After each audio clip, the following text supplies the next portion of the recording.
Hey guys, tonight we're stepping into a world that looked absolutely lovely on the surface. All empire waist gowns, candlelit ballrooms, and men in tight breeches making meaningful eye contact across a drawing room, and was, in practice, a deeply strange, surprisingly disgusting, and occasionally terrifying place to be alive. We're talking about Regency England, the real one, not the Netflix version with the flawless skin and the anachronistic saxophone music. I mean the actual Regency era, roughly 1811 to 1820, where the things people did completely casually would make your jaw drop, your stomach turn, and your dermatologist weep. But first, a huge genuine thank you to the viewer who suggested tonight's topic. You know who you are, and honestly, you have excellent taste in historical suffering. Comments like yours are genuinely what shape this channel, and I mean that. If you're enjoying what I do here, please like the video and subscribe, but only if you actually want to. No pressure, just know it helps more than you'd think. Drop a comment telling me where you're listening from and what time it is for you. It is always, without fail, 2 a.m. somewhere, and I find that deeply comforting. Also, the channel is now on Spotify, so if you'd rather drift off through your headphones tonight, the link is in the description. Go find us there. Now, dim the lights, put a fan on if you've got one, pull that blanket up, get truly, genuinely comfortable, because you are about to feel very, very smug about living in the modern era. But before we begin, let's just sit with a few questions, shall we? Have you ever wondered what Regency people actually smelled like up close? Did anyone in Jane Austen's world ever just openly discuss their bowel movements at the dinner table? Was there a doctor in the building, or just a very confident man with a bottle of mercury? Could a woman be declared legally insane for simply disagreeing with her husband? What exactly was in the food? What was happening with the teeth? And most importantly, if you had somehow woken up in Regency England, how long before something completely routine absolutely destroyed you? Congratulations, you've just woken up in England. The year is 1814, Napoleon is almost finished, the Prince Regent is throwing parties that cost more than your entire village, and somewhere nearby, a physician is about to prescribe arsenic for your complexion. Welcome. Try not to touch anything. Let's talk about waking up in Regency England, because the first 20 minutes of your day already contain 3 things that could kill you. You peel yourself off a mattress stuffed with wool and horsehair, comfortable enough, assuming you've never tried a modern mattress, and shuffle toward the washstand. No running water, no hot shower, just a ceramic basin, a pitcher of cold water hauled up by a servant who woke 2 hours before you did, and a bar of soap that smells like rendered animal fat, because that is in fact what it is. If you're a woman of any social standing, the real morning ritual begins at the dressing table, where your lady's maid opens a small pot of face powder and begins dusting your skin with something white, smooth, and absolutely loaded with lead. Venetian ceruse, a cosmetic paste made from white lead, was still fashionable in certain circles, and even the rice powder alternatives weren't exactly dermatologist approved.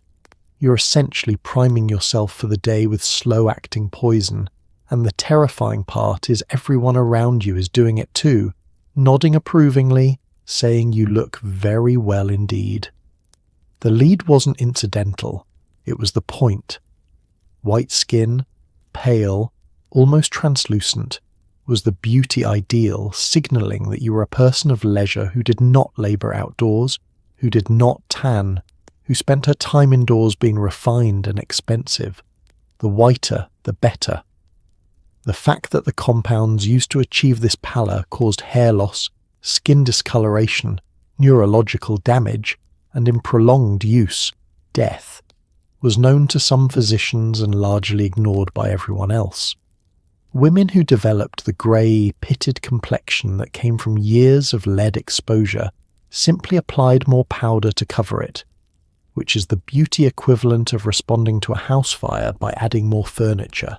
And it wasn't just the face. You had your hair to consider. Regency hairstyles for women were relatively natural compared to the towering powdered constructions of the previous century, but achieving that artfully casual Grecian look still required a lady's maid working for a considerable amount of time with heated curling irons, papers, pomades and pins. The irons were heated directly in the fire and tested, sometimes on the maid's own wrist, for appropriate temperature before application, which was a system that worked reasonably well right up until it didn't. Singed hair was a known occupational hazard of the morning. You simply carried a little extra pomade for emergencies. For men, the morning was its own theatre. The Regency dandy, the Beau Brummel school of masculine elegance, spent hours achieving what appeared to be effortless perfection. Cravats were starched so stiffly they restricted neck movement, then tied in arrangements so complex that failed attempts were simply thrown on the floor by valets trained to expect a pile of discarded linen before success was achieved. Boots were polished to a mirror shine. Brummel allegedly used champagne in his boot blacking, though this may have been reputation management rather than genuine practice. Breeches were so fitted they were effectively a second skin, pulled on with great effort and worn without anything so unflattering as a wrinkle. Looking this natural took approximately 3 hours. Underneath all of this, the body was managed with considerably less refinement. A sponge bath, perhaps, a change of linen, the shirt or shift worn against the skin being changed more frequently than outer garments, which were brushed rather than washed. Clean linen was the Regency standard of cleanliness.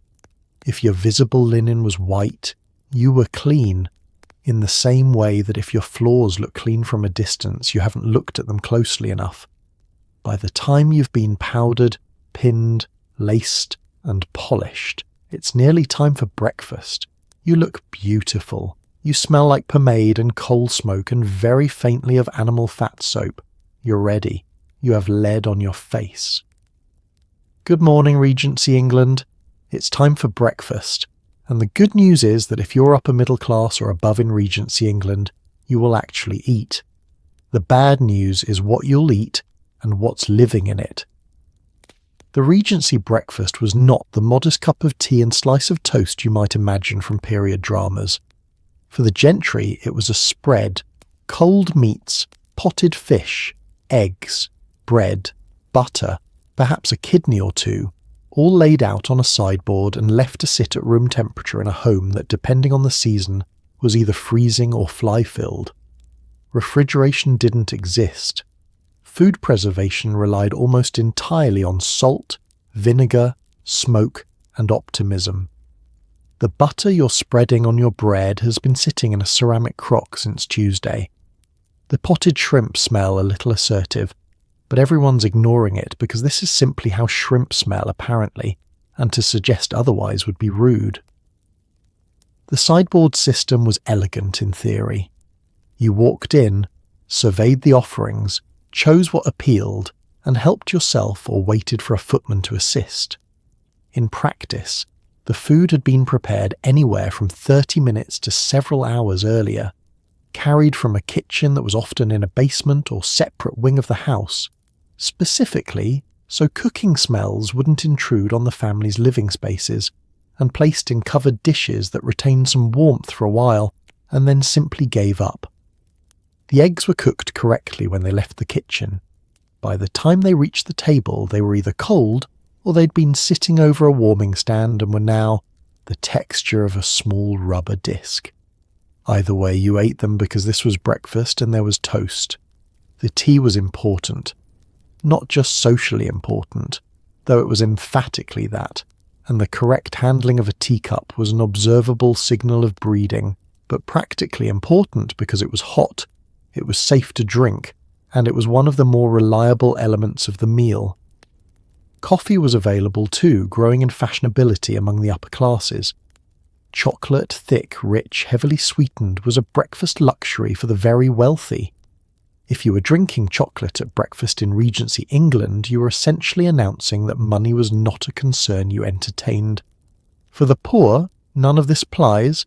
Breakfast for a working family was bread if there was bread, porridge, weak tea if they could afford the leaves, which were expensive enough that used leaves were sometimes sold by wealthier households to poorer ones, the flavour extracted twice in a system of cheerful frugality. Meat at breakfast was an aspiration. In lean years, and there were lean years, harvests failed, grain prices spiked, and the working poor felt it immediately and severely. Breakfast was simply not a meal that happened in any meaningful way. The word breakfast was not so much a meal as a concept, available to those with the funds to actualise it. Back in the gentry's dining room, someone has noticed that the cold ham smells slightly unusual. Nobody says anything. You don't say anything about ham at the breakfast table. The hostess continues pouring tea. The footman refills the toast rack. A fly lands on the remaining portion of potted shrimp and is discreetly waved away. This is fine. This is a perfectly normal Regency breakfast. And then someone mentions that the butter from the market this week seems a little off, and 3 people simultaneously change the subject to the weather, because some things are simply not discussed. You finish your tea. You've eaten enough to continue functioning. Whether everything you ate will continue to agree with you throughout the day is something you'll find out around mid-afternoon, and you'll deal with it then. Let's address the elephant in the room, or rather, the ceramic vessel under the bed. Indoor plumbing in Regency England was essentially non-existent for the vast majority of people, and even in the finest townhouses in Bath or London, the toilet situation was something that polite society had collectively agreed never to discuss directly, which is exactly why we're going to discuss it in great detail. The chamber pot was a fixture of daily life, kept under the bed or inside a small cabinet called a close stool used throughout the night and emptied by servants in the morning.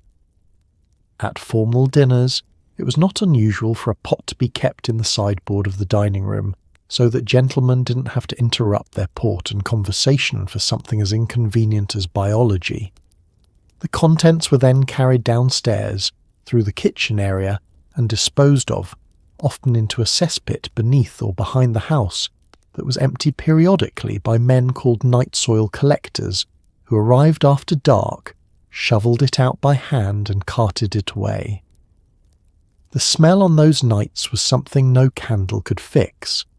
The close stool, a padded seat with a chamber pot concealed inside a box or cabinet, was considered the more refined option, the difference between squatting with a ceramic bowl and sitting on something that at least looked like furniture.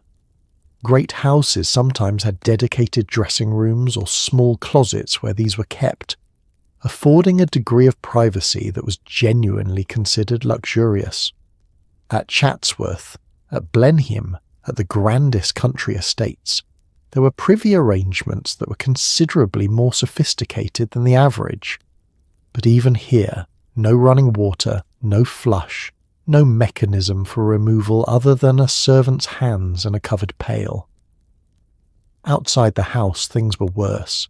City streets in London were not built with pedestrian dignity in mind. You walked carefully, you watched where you stepped, and if you were caught short while out in public, you had limited options. There were some public facilities, rudimentary arrangements in certain areas, but they were not convenient, not clean, and not always findable when urgently needed. The solution adopted by many was simply to use whatever was available: doorways, alleys, the Thames embankment, the gap between a wall and a fence. This was not considered respectable behaviour, but it was considered inevitable behaviour, which says something about the infrastructure. The cesspit, meanwhile, sat beneath the house and filled.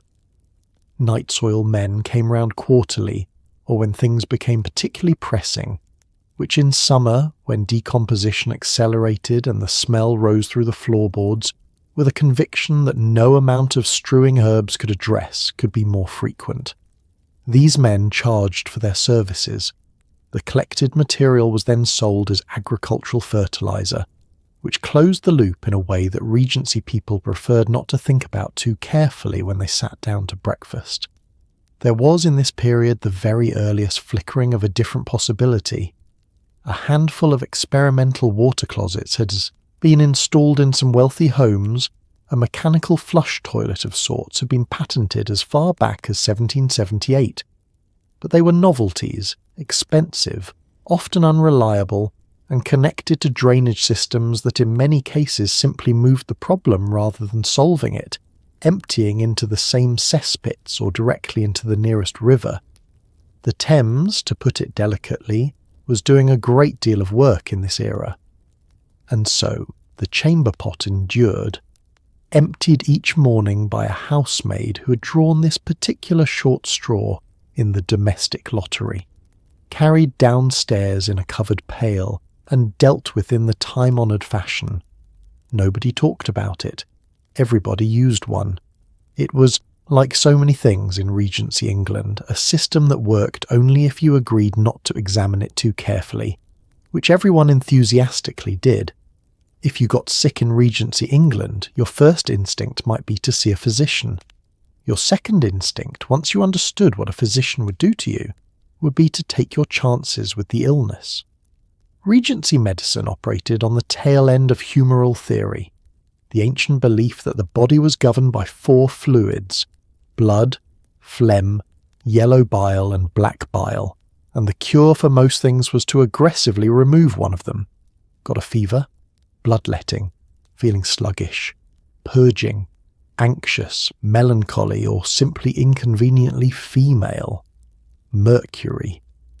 Physicians would drain blood from patients who were already dangerously weak, administer laxatives to people who had barely eaten, and prescribe compounds containing mercury, arsenic, and antimony with the calm confidence of someone who had absolutely no idea what a germ was. Which, to be fair, they didn't. Germ theory wouldn't arrive for another 50 years. In the meantime, the treatment was often significantly more dangerous than the disease, and the doctor left feeling quite satisfied. The medical profession in Regency England was stratified with the same rigid hierarchy it applied to everything else. At the top sat the physicians, university-educated, often holding degrees from Oxford, Cambridge, or Edinburgh, able to diagnose and prescribe but considered too refined to actually touch the patient with their own hands most of the time. Below them were the surgeons, who did the cutting, the setting, the lancing, the more visceral interventions, and below them the apothecaries, who filled prescriptions and in practice served as the general practitioners for anyone who couldn't afford a proper physician. The 3 groups guarded their distinctions jealously. A physician who was seen performing surgery was embarrassing himself. An apothecary who diagnosed rather than simply dispensed was overstepping. The patient existed somewhere in the middle of this turf war, hoping everyone had read the same notes. Surgery was its own particular experience. There was no anaesthesia. Ether wouldn't be demonstrated until 1846, and chloroform shortly after. If you needed an operation in 1814, you were given alcohol if you were lucky, told to hold still if you were not, and restrained by several strong assistants if the holding still proved optimistic. Speed was the primary surgical virtue. A good amputation took under a minute. This was not because Regency surgeons were sloppy. The best of them were remarkably precise by the standards of what they were working with, but because every additional second under the knife was additional agony with no numbering agent available, and the patient's survival probability dropped with each passing moment. You practiced until you were fast, then you practiced more. Infection killed a significant proportion of surgical patients afterward, because the link between cleanliness and recovery was not understood. Surgeons operated in the same coats they wore all day, the accumulated stains of previous procedures worn as a badge of experience rather than a hygiene concern. Instruments were wiped between uses, not sterilized. Wound dressings were reused. The wards of hospitals, where they existed, were crowded, underventilated, and excellent vectors for the spread of exactly the diseases they were supposed to be treating. Florence Nightingale's reforms were still decades away, and the death rates in hospitals reflected this honestly. The wealthier you were, the more of this you could avoid: treatment at home, your own physician, your own room. The poorer you were, the more likely you were to end up in a voluntary hospital or a workhouse infirmary, where the care was provided by staff whose training varied enormously and whose resources were severely limited. And so you weighed it up. The illness on one side, the physician on the other. Sometimes the illness won, sometimes the physician won. Occasionally, against the available odds, you did. Now would be a good time to talk about teeth, specifically the state of them, and the deeply unhinged methods people used to address the problem. The Regency era sat right in the sweet spot of sugar becoming more affordable for the middle classes, and dentistry being, let's say, aspirational. Toothbrushes existed. Bone handles, stiff bristles, occasionally horsehair, and tooth powders were widely sold, containing charcoal, chalk, ground cuttlefish bone, and sometimes brick dust, which was exactly as abrasive as it sounds. If you had a toothache, you had options. You could apply oil of cloves directly and hope. You could pack the cavity with lead. You could visit a tooth drawer, not a dentist in any modern sense, but a man, often also a barber or a blacksmith, who would extract the tooth with pliers while you gripped the chair and reconsidered every life choice that had led to this moment. And all of this was done without anesthesia, because anesthesia wouldn't exist for another 30 years. You simply screamed and got on with it. The social consequences of poor teeth were significant in a society that prized appearances above almost everything else. Bad teeth were associated with age, poverty, and poor constitution. Wealthy people understood this and attempted solutions. The most elaborate of these was the transplant. If a wealthy patient lost a tooth and wanted a replacement, a living donor, usually a poor person, often very young, who had been paid a small fee, would have a healthy tooth pulled immediately before the transplant, and the still warm tooth would be pressed into the socket in the wealthy patient's jaw and held in place while everyone hoped the body would accept it. Success rates were poor. The more reliable outcome was that the recipient contracted syphilis or some other disease from the donor tooth, which compounded the dental problem with something considerably worse, and is, objectively, one of the worst possible returns on a small investment in one smile. For those who had lost enough teeth to affect appearance, which in an era of high sugar, no fluoride, no fillings, and lead-based toothache remedies was a very large number of people, false teeth were available. The options were ivory, carved from elephant or walrus tusk, which discoloured quickly and absorbed odours in ways that were not pleasant. Porcelain teeth existed and held their colour better, but were brittle and prone to catastrophic failure at inopportune moments. And then there were Waterloo teeth, a category that tells you everything you need to know about the Regency era's relationship with creative problem-solving and absolutely nothing you wanted to know before dinner. These were human teeth, extracted from the mouths of soldiers killed at Waterloo in 1815, and sold to dentists and tooth drawers who fitted them into dentures. Soldiers moved through the battlefield after the fighting, pulling teeth from the dead, and the resulting supply was large enough that the name stuck for decades and referred to any human tooth harvested from a corpse, regardless of which battle. You could purchase, at a Regency dentist's rooms, a set of dentures made from the teeth of young men who'd been alive and walking around 18 months earlier. People did. Regularly. If you had teeth, your own, someone else's, or carved from the tusk of an animal, you needed to maintain them, and tooth powders were the primary tool. They cleaned, after a fashion. The abrasive ones removed surface stains effectively, and also removed enamel with the same lack of discrimination, which accelerated the decay they were meant to address. Formulations containing borax, orris root, and camphor were somewhat less destructive. Formulations containing ground glass, which did appear in some fraudulent commercial powders, were considerably more so. And then you smiled, carefully, in good company, with your lips arranged to reveal the minimum. Or you smiled openly if you were young and lucky and still had a full complement of your own teeth, which was a gift worth appreciating because it was, in Regency England, entirely temporary. Here is something no period drama will tell you.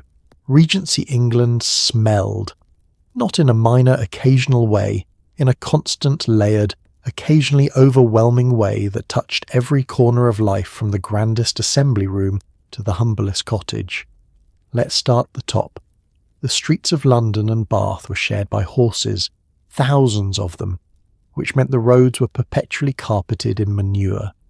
A single horse produces roughly 40 pounds of it per day. Multiply that by the tens of thousands of horses in London alone, and you start to understand why walking anywhere required a certain amount of strategic navigation. Add to this the open sewers, the coal smoke from every hearth in the city, the Thames, which was, diplomatically speaking, not at its freshest, and the fact that most people bathed infrequently and laundered their clothes even less often, and you have an olfactory experience that no amount of rosewater, orange peel or smelling salts could fully address. The smell of the streets was so accepted, so embedded in daily life, that Londoners essentially stopped registering it as unusual. Visitors from the countryside arriving in the city for the first time often recorded their shock. The combination of coal smoke, horse traffic, tanneries, slaughterhouses, fish markets, leather works and human waste created what one might generously call a complex urban fragrance profile. Less generously, it was a smell that attached itself to your clothing within minutes and became indistinguishable from your own personal atmosphere within hours. You carried London home with you on your coat every evening. Indoor spaces were not a significant improvement. Candles, tallow candles, the ones ordinary people used, made from rendered animal fat rather than the expensive beeswax candles of the wealthy, produced their own particular smell as they burned. A low, slightly rancid undertone that mixed with the coal fire and the cooking smells and the general domestic accumulation of a household where windows were kept firmly shut against the cold for most of the year. Great houses burning beeswax throughout were genuinely more fragrant, which is one of the more straightforward class distinctions of the era. You could smell, quite literally, how wealthy someone was. Assembly rooms and ballrooms presented the most acute version of this challenge. Almack's, the most exclusive assembly rooms in London, admitted several hundred elegantly dressed people into a space heated by candles and warming fires, where they danced vigorously for several hours. Dancing raises the body temperature. Raised body temperature accelerates perspiration. Perspiration in heavy silk and wool, because evening dress in this period was not light, produces results that no quantity of lavender water dabbed at the wrists entirely disguises. The smelling salts that fashionable women carried were not affectation. They were practical equipment for navigating crowded, heated social spaces where the air quality dropped in direct proportion to how good a time everyone was having. Perfume existed and was used enthusiastically, but it was layered on top of rather than in replacement of everything else, which meant that a woman at the height of fashion smelled of rosewater and musk and powder and perspiration, and the candle smoke that had attached itself to her hair, all at once, simultaneously. This was not considered a problem. This was simply what people smelled like, and everyone agreed not to notice. The countryside comparatively smelled of animals, mud, decomposing vegetation, and the particular fragrance of a farm that has been a farm for several generations. Fresh air in Regency England was a relative concept. It meant outdoor air, which was at least moving, which was a meaningful distinction from indoor air, which generally wasn't. Nobody was getting lung cleanses. They were just deciding which specific combination of smells they preferred, and calling the one they chose fresh. It might surprise you to learn that in Regency England, bathing was considered not a hygiene practice but a medical event. You didn't bathe to get clean, you bathed as a treatment, prescribed for specific ailments, undertaken with some trepidation, and not repeated too frequently lest it weaken the constitution. The dominant belief was that the skin had a protective layer, often described as a kind of natural varnish, that should not be too vigorously disturbed. Full immersion baths were rare, particularly in winter, and for many people meant having a wooden or metal tub dragged into the bedroom, filled bucket by bucket with water heated over the kitchen fire by servants who had other things to do. Sponge baths were more common, a cloth, a basin, and targeted attention to the visible parts. The face, neck, and hands were washed daily. These were the surfaces the world could see, and appearances mattered. Everything else was dealt with on a schedule that modern hygienists would describe as ambitious.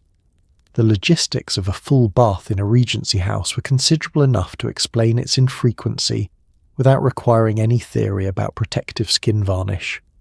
Water came from a pump in the yard, a well, or a water carrier if you lived in a city and were willing to pay. It was carried inside in buckets or jugs, heated over the kitchen fire in pots, a process that took time, fuel, and a sustained allocation of servant labour that a busy household could not always provide without disruption to the rest of the day's operations. The tub itself, tin, zinc, or wood, was carried upstairs, positioned before the fire for warmth, filled, and then sat in briefly before the water cooled enough to become unpleasant. Then it was all dismantled, the water carried back downstairs and disposed of, the tub dried and stored. For all of this, you got perhaps 15 minutes of warm water. Whether this was worth a significant fraction of the household's working day was a calculation every family made differently. Wealthier households had somewhat better arrangements. Dedicated bathroom spaces were beginning to appear in the grandest homes, rooms with proper bathing tubs, attached dressing rooms, arrangements for hot water delivery. These were novelties, remarked upon with the enthusiasm usually reserved for new technology, because that is essentially what they were. Most houses did not have them. Most people bathed in their bedrooms in front of the fire, in a tub that barely accommodated a seated adult, and considered this an adequate arrangement. What filled the gap between full baths was a system of targeted cleaning that the Regency called dry bathing for the body, and focused on linen for the principle of cleanliness. The shirt or shift worn against the skin was changed daily, more frequently than outer garments, which were brushed, aired, and pressed rather than washed. The theory was that clean linen absorbed the body's impurities, transferring them away from the skin and, if changed regularly, maintaining a state of acceptable cleanliness without the drama of full immersion. This was not an unreasonable theory given the available options. It was also not, by modern standards, quite sufficient. Perfume performed considerable compensatory work in this system. Lavender water, rose water, hungry water, a spirit-based preparation of rosemary and other herbs were used liberally on the skin and clothing. Pomanders of scented herbs and spices were carried. Sachets of lavender were placed in clothing storage. Scented gloves were fashionable. The effect was not to mask uncleanness. People did not think of themselves as dirty because they were operating within the standards of their time, but to present a fragrant, well-maintained personal environment. And within those standards, most people were doing their earnest best. The earnest best, objectively assessed from a modern vantage point, still involved bathing perhaps once a month if things were going well, and once a season if they weren't. This is, by any contemporary standard, a different relationship with water than the one we maintain, and if you are currently doing a mental calculation about what that means for a crowded ballroom in July, the calculation is correct. You've done the maths. Now go appreciate your shower. If you were a child in Regency England, your life had a specific set of indignities lined up for you that began at birth and didn't really let up. Newborns were swaddled, tightly wrapped in long bands of cloth that restricted all limb movement, under the theory that this would ensure the limbs grew straight. After that, boys and girls alike were dressed in long gowns until the age of roughly 4 or 5, at which point boys were breeched, put into trousers for the first time, an occasion their families celebrated as a milestone.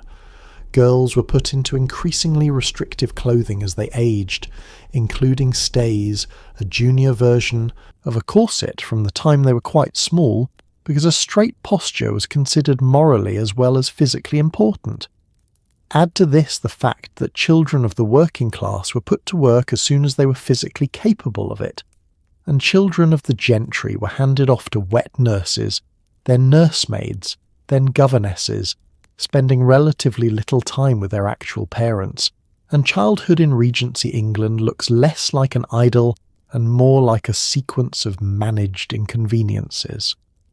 The distance between upper-class parents and their children was not coldness, or not only coldness, but a deliberate social arrangement. Infants went to wet nurses, sometimes in the nurse's own home for the first year of life, returning to their parents' house as small toddlers already walked past the first dangerous months. This was considered sensible management, removing the infant from the main household during the noisiest, most disruptive period and allowing the mother to return to social life more quickly. Whether the child had opinions about being sent to a stranger's house for its first year was not a variable that factored significantly into the arrangement. Once children returned to the household, they inhabited a separate domestic world. The nursery and schoolroom were their territory. They ate separately, slept separately, and appeared in the drawing room when summoned, in their best clothes, on their best behaviour, for a period of time that was usually measured in minutes before being sent away again. This is not entirely unlike a job interview, except that the interviewers were your parents and the position you were auditioning for was their continued affection, which children of the Regency were trained to earn through good behaviour rather than expect as a default. Toys existed, hoops, tops, wooden dolls, simple games, but play was always threaded through with a consciousness of education and improvement. Books for children began to flourish in this period, a positive development, though many of them were relentlessly moral in tone, featuring children who told small lies and were subsequently destroyed by a series of escalating consequences that made the punishment seem wildly disproportionate to the crime. The lesson was clear: obedience, piety, and the appropriate suppression of selfish impulses were the cardinal virtues of childhood. Joy was acceptable in its correct, supervised form. For children of the poor, childhood was a much shorter affair. The age at which children were considered capable of contributing to the household economy was startlingly young by modern standards. Gleaning in the fields, minding younger siblings, running errands, helping with domestic work, all of this began early. Factory work, chimney sweeping, agricultural labour. The world of child employment was vast, largely unregulated, and considered a normal feature of the economic landscape, rather than something requiring remedy. The idea that childhood was a protected developmental stage deserving specific legal safeguards would take most of the rest of the century to gain serious traction. In 1814, a 6-year-old with a job was simply a child who was pulling their weight, and there were plenty of them. Let's spend some time with the corset because it deserves it. The Regency corset is often misrepresented. This period actually favoured a softer, higher-waisted silhouette compared to the brutal Victorian hourglass that came later. But let's not pretend that fashionable Regency dressing was comfortable, because it emphatically was not. Stays were worn by virtually all women who wished to be considered respectable, from the very young to the elderly, from morning to evening, tightened by a lacing at the back that required either a cooperative maid or a remarkable degree of personal flexibility. They shaped the torso, supported the bust, and dictated posture in a way that left very little room for something as frivolous as a deep breath. The white muslin gowns fashionable in the early Regency era were deliberately thin and clinging, inspired by classical Greek drapery, which looked magnificent in a warm drawing room and functioned approximately as well as wearing a damp handkerchief in an English winter, which killed quite a number of fashionable women in what newspapers grimly reported as muslin disease. Muslin disease was not a disease. It was pneumonia and its consequences, contracted by women who had dressed for a warm ideal in an actual climate that averaged 9 degrees and damp, and had opinions about thin fabric. The fashion plates that circulated showing elegant women in diaphanous gowns were drawn indoors in theoretical warmth by illustrators who were not personally exposed to the English weather. The women who followed those fashions were, and they suffered for it, with a statistical consistency that prompted newspaper editorials and did very little to change what people wore, because fashion has never responded well to being told it will kill you. The transition toward the more covered, structured silhouette of the later Regency and Regency to Victorian period was partly a response to this, a gradual acceptance that warmth was a reasonable priority, but stays remained throughout. The Regency corset was long-waisted, sitting high under the bust and extending down over the hips, laced firmly enough to smooth the figure and provide the structured base that the high-waisted fashions required. It was not the waist-compressing device of later decades, but it was not comfortable. Sit in it too long and you were aware of exactly which ribs were pressing against which seams. Breathe too deeply, and something reminded you not to. Men were not exempt from the project of artificial silhouette, though they'd deny it with their last breath. The fashionable Regency gentleman's coat was cut to emphasize a broad chest, narrow waist, and square shoulders, a silhouette that was sometimes genuine and sometimes substantially assisted by padding in the chest and shoulders and, for men who required it, a discreet corset of their own. Corsets for men were sold openly. They were also denied vigorously by the men who wore them, who insisted that their excellent figures were simply how they looked, naturally, as a product of constitution and character. Beau Brummel himself, who set the standard for masculine elegance in this period, is believed by historians to have worn some form of support garment. Nobody asked him directly, because some questions in Regency England were simply not asked. The underlying logic of the corset was the same logic that ran through almost all Regency fashion. The body was not acceptable as it naturally was. It required management, shaping, constraint, presentation. The natural figure, soft, varied, responsive to gravity and reality, needed to be corrected into something more decorative before it was fit for public consumption. That this correction was uncomfortable, occasionally damaging, and required hours of assistance to achieve was not a contradiction. It was the price of being presentable, and Regency England paid it without complaint, largely because complaining would have required a breath deep enough to split a seam. The Regency diet, for those wealthy enough to have a varied one, was impressive in quantity and genuinely alarming in safety. Great houses served multi-course dinners, removes, entrees, desserts that went on for hours, featuring dishes that had been prepared well in advance, transported from the kitchen, often located in a separate building or basement well away from the dining room, specifically so cooking smells wouldn't intrude on the family's living spaces, and kept warm through the application of hope and pewter covers. Pewter, incidentally, contains lead. The wine was frequently adulterated, watered down by merchants, sweetened with lead acetate to smooth the sourness, or stored in lead-lined vessels that leached quietly into every glass. Spices were used lavishly, not just for flavour, but to mask the taste of meat that had moved past its optimal window. Sauces were thick and heavily seasoned for exactly the same reason. And the kitchen itself, open fires, no refrigeration, communal pots, servants who were not always in excellent health, was an environment in which food safety as a concept had not yet been born. The dinner table arrangement in a great house was impressive to look at and somewhat precarious to eat from. The first course featured a range of dishes placed on the table simultaneously in a system called service à la française. Everything arrived at once, arranged symmetrically, and guests helped themselves or asked footmen to pass dishes across the table.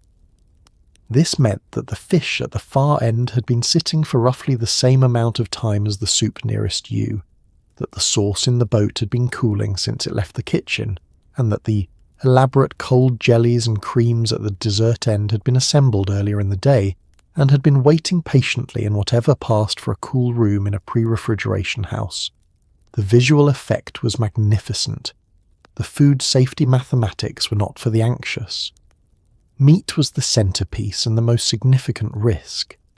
Without refrigeration, large cuts of meat were salted, potted, pickled, or smoked for preservation, or they were consumed quickly after slaughter, and the condition of the animal at the time of slaughter was simply accepted as a variable you dealt with afterward. Game birds were frequently hung for a period before cooking, a practice that tenderized the meat and developed the flavour, but required the cook to make a judgment call about exactly where on the spectrum, from maturing to decomposing any given bird currently sat. Some cooks were better at this call than others. Dinner guests found out which kind they had encountered usually by the following morning. The kitchen staff who produced all of this operated in conditions that would close a modern restaurant instantly. Open hearths, rather than controlled ovens, meant temperature management was intuitive rather than precise. Water for washing came from the same sources as everything else. The concept of separating raw meat preparation from cooked food handling was not part of kitchen protocol because the understanding of cross-contamination didn't exist. Cooks were skilled and often remarkably talented within the constraints of what they were working with, but the constraints were considerable, and then there was the broader food supply. Bread could be adulterated, chalk, alum, and ground bones were documented additions used to bulk or whiten cheaper loaves. Milk was frequently watered, and the water used to water it was not always clean. Beer was adulterated, butter was adulterated. The adulteration of food for commercial advantage was widespread enough that it barely registered as scandal. It was simply a background condition of the market. Frederick Ockham's 1820 treatise on food adulteration catalogued the practices in such detail that it caused genuine public uproar, and also got him quietly run out of the country by the interests he had embarrassed, which suggests that the food was not the only thing in Regency England that was not quite what it appeared to be.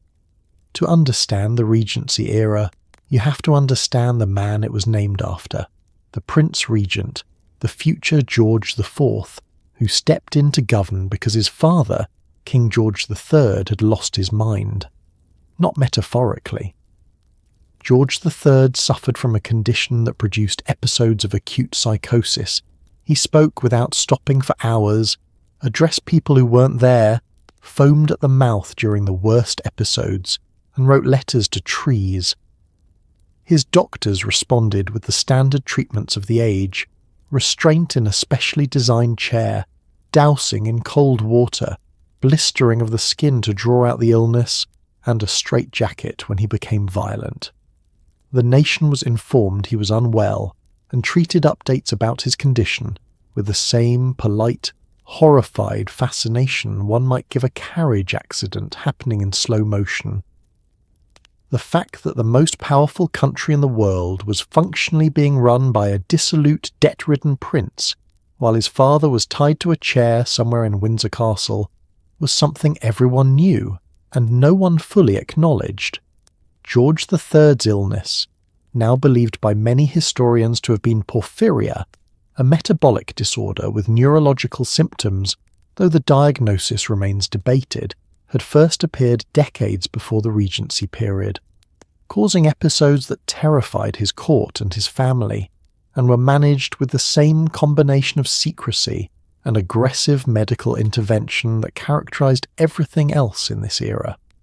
The king would recover, then he would relapse, then recover again. Parliament watched each cycle with the barely concealed anxiety of an institution that needed a functioning monarch, and kept getting a man who was attempting to conduct state business from inside a straitjacket.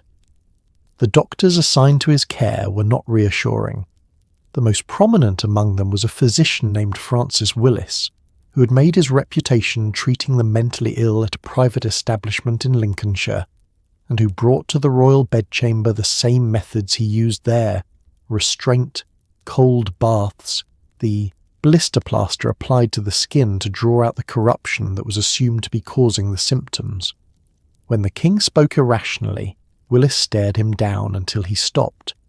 When the king became violent, he was restrained in the specially constructed chair. When he showed improvement, Willis took credit. When he worsened, the illness took the blame. This was medicine as performance, and the audience was the most powerful family in Britain. The political consequences of the king's incapacity were enormous. Parliament spent years debating the terms of the Regency, how much power to give the Prince of Wales, what restrictions to impose, how to manage the legal fiction of a monarchy temporarily without a functioning monarch. The prince himself was not a reassuring alternative. He was in debt, was estranged from his wife, was unpopular with a significant portion of the public, and had spent the years of his father's illness demonstrating a talent for extravagance that sat badly against the backdrop of a country at war with Napoleon and straining under the associated economic misery. What the country had, essentially, was a king in a chair in Windsor and a regent throwing parties in London, and the gap between those two images tells you almost everything you need to know about the Regency era. Out in the country, people were losing jobs as industrialisation disrupted traditional trades, food prices were rising, and the Luddites were smashing machinery in protest. In London, the Prince Regent was commissioning another wing of the Brighton Pavilion. The King, meanwhile, went fully and permanently blind in his final years, lost the last of his reason, and wandered the corridors of Windsor Castle talking to people who'd been dead for decades. He died in 1820, having not been meaningfully present for the last 10 years of his reign. The nation mourned appropriately, everyone moved on. It had been a long 10 years. Regency society ran on a system of social rules so elaborate, so arbitrary, and so ruthlessly enforced that a single misstep could close every door in London before tea. The rules were not written down in any single place. They lived in the collective consciousness of the ton, the upper crust of society, who administered them with the quiet efficiency of a very well-dressed tribunal. A woman could be ruined by being seen alone with a man who was not her husband or a close male relative, not ruined in any literal sense, but socially ruined, which in practical terms was worse, because it meant no invitations, no marriage prospects, whispered conversations that stopped when you entered the room, and the very real possibility of spending the rest of your life in respectable but humiliating exile in the countryside. A man could lose his reputation over unpaid gambling debts faster than over almost any moral failing. You could be cut, socially ignored, looked through as if you didn't exist, by someone with slightly higher social standing, and there was absolutely nothing you could do about it. The cut was the social weapon of choice, and it was wielded with extraordinary precision. To cut someone was to look directly at them in a public setting and give no sign of recognition, to pass them in a room, to hold their gaze for one blank moment, and to continue as though they were furniture. This required nerve, good timing, and the absolute social confidence that comes from knowing you outrank your target.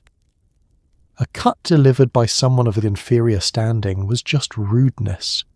A cut delivered by a genuine arbiter of the ton was a sentence.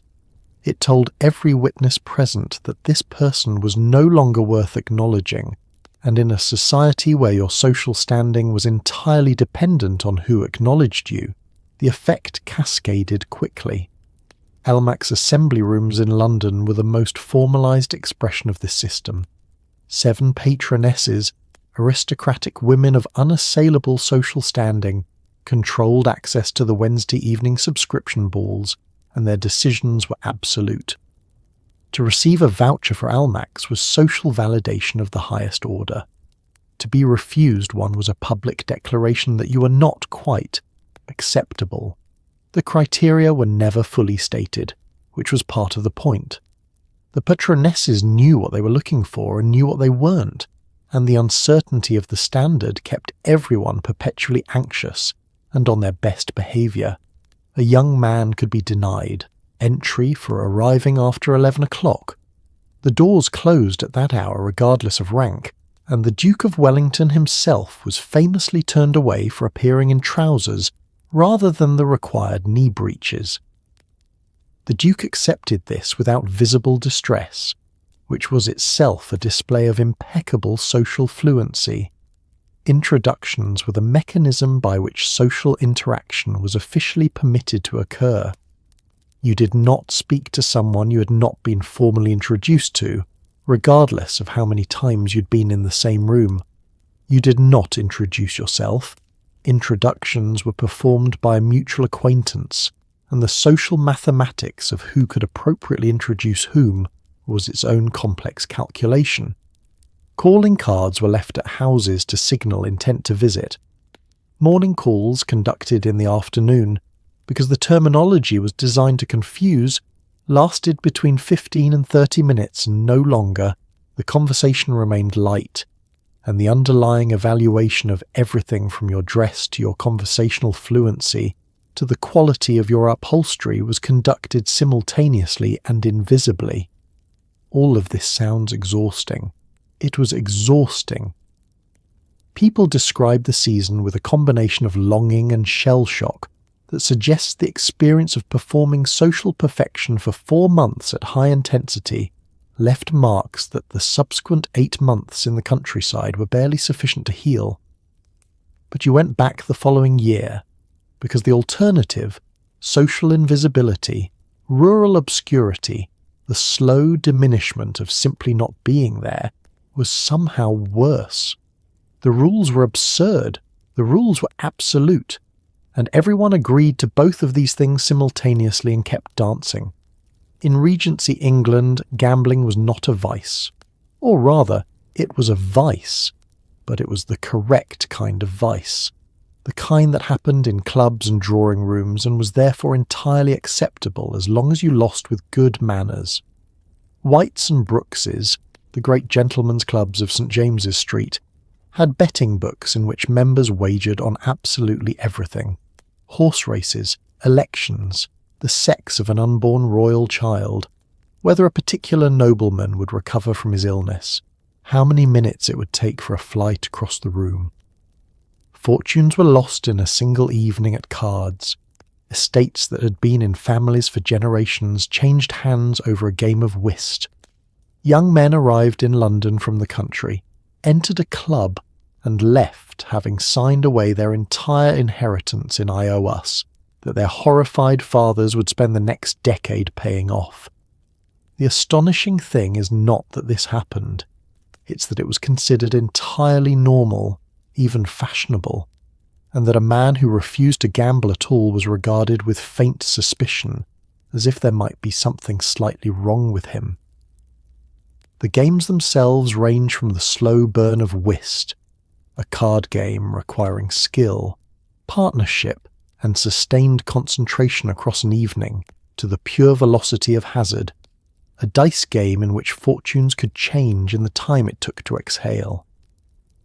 Faro was the fashionable obsession of an earlier generation, a banking card game in which the house odds were relatively modest, and the pace was fast enough to make large losses feel like they had happened very quickly and very far away. Like a bad dream, you were still technically inside. Macao, 21, piquet, the vocabulary of Regency gambling was extensive because the practice was constant, and a man who didn't know the games was a man who hadn't been paying attention. Women gambled too, though it occupied a more complicated social position. Gambling in private drawing rooms and at card parties was acceptable for ladies, and some women gambled seriously and expensively. The Duchess of Devonshire in the previous generation had been famous for her enormous gaming debts, a fame that combined admiration for her daring with the reliable schadenfreude of watching someone important lose spectacularly. At Almack's, the stakes at the card tables were deliberately kept modest by the patronesses, who understood that providing both a marriage market and a financial ruin machine in the same room was asking too much of their young subscribers. This restraint was considered thoughtful management. The debt produced by gambling created its own parallel economy of crisis and obligation.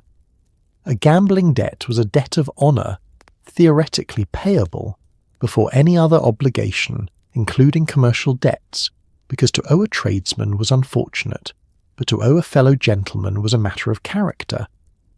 Men who couldn't pay their gaming debts could not show their faces at the clubs. They could not continue in polite society. They fled to the continent where English creditors had less immediate reach, and living was cheaper, and they wrote anguished letters home, asking fathers and uncles to settle their obligations and promising, with the optimism available only to the chronically indebted, that nothing like this would ever happen again. The horse racing dimension of Regency gambling deserves its own mention. The turf, racing at Newmarket, Ascot, Epsom, was not merely a sport, it was a financial ecosystem of extraordinary complexity, involving breeding, form study, inside information, bookmakers, corrupt jockeys, and the eternal human conviction that this time, with this horse, at these odds, things would be different. They were sometimes different, usually in the wrong direction. The races continued, the bets were placed, the horses ran, and somewhere in the crowd, a young man in excellent boots was calculating how to explain to his father that the estate was now technically owned by someone he'd met twice at a club. Marriage in Regency England was a legal contract, a financial transaction, and a social performance. And it was only occasionally, as a kind of bonus, a romantic arrangement. For women of the gentry, marriage was not an option.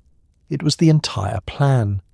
There was no career path, no independent income, no respectable way to live as a single adult woman past a certain age that didn't involve being a dependent in someone else's household, labelled a spinster, and subtly pitied at every family gathering for the rest of your natural life.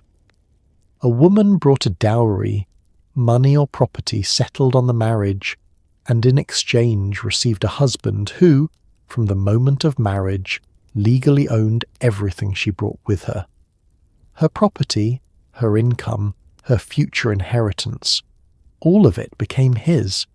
She could not sign contracts, sue in court, or make any legal decisions independently. She was, in the eyes of English law, a feme covert, a covered woman, her legal identity absorbed into her husband's the moment she said "I do." The negotiations that preceded marriage were conducted by the families involved with the focused attention of business partners entering a significant contract, because that is essentially what they were: the settlement, the legal document establishing what money and property accompanied the bride, what jointure she would receive if widowed, what provisions existed for future children, was negotiated between lawyers and fathers and sometimes the groom, with the prospective bride's input ranging from marginal to non-existent depending on the family. Love was not irrelevant to these calculations, but it was not the primary variable. Compatibility of fortune and family connection were the primary variables. Love, if it occurred, was a welcome addition, like good weather on a day you'd planned carefully regardless. The process of getting to the negotiation stage required the performance of courtship in conditions of such elaborate supervision that genuine acquaintance was almost structurally impossible. A young couple in Regency England could not be alone together. could not correspond privately without it being considered a near-formal declaration of intent, could not sit together at dinner without their conversation being audible to neighbours. They danced together at balls. 2 dances in a row was already a signal that would be noted and discussed. They walked in groups in public parks. They exchanged remarks in drawing rooms full of their family's friends. From this carefully managed sequence of supervised interactions, they were expected to form a judgment about whether they wished to spend their lives together. Some of them managed it. Some of them arrived at the altar having exchanged perhaps 30 minutes of genuinely private conversation and found out who they had married over the subsequent decades. Divorce was theoretically possible and practically out of reach for almost everyone. It required a private act of Parliament, an expensive, time-consuming, publicly humiliating process that exposed the grounds of the marriage's failure to parliamentary debate and newspaper coverage. It was almost exclusively available to men who could divorce a wife on grounds of adultery. A wife could not divorce a husband for adultery alone. She had to prove adultery combined with additional aggravating factors such as cruelty, incest, or bigamy. The number of divorces granted per year in Regency England was in the single digits. Unhappy marriages were not generally ended. They were endured, managed, arranged around, or, for those with sufficient social standing and mutual agreement, conducted in a state of parallel indifference, while both parties pursued their own arrangements discreetly and everyone pretended not to notice. Second marriages happened, particularly for widows and widowers, though they carried their own social calculations. A widow with money and children was a different proposition than a widow without either. A widower with young children needed a wife practically rather than romantically, and found one usually within a year or 2, because there were children to manage and a household to run, and grief was real, but so was logistics. Every spring London transformed. The aristocracy and gentry who had spent the winter on their country estates doing whatever aristocrats did in winter, descended on the city en masse for what was known as the season, a compressed, frantic, brilliantly orchestrated marriage market that everyone pretended was about culture and society, and absolutely nobody pretended wasn't about marrying off their daughters. The season ran from roughly April through July, centred on a calendar of balls, assemblies, concerts, picnics, Almac subscription nights, and afternoon calls that left participants socially exhausted and financially depleted and somehow also desperate to do it all again next year. Young women making their debut, their formal entrance into society, were presented at court, a ceremony involving an enormous hoop skirt, a specific number of feathers in the hair, and a deep curtsy to the Queen that had to be executed without stumbling, falling, or accidentally making eye contact. The stakes were high. A good season could mean a good match.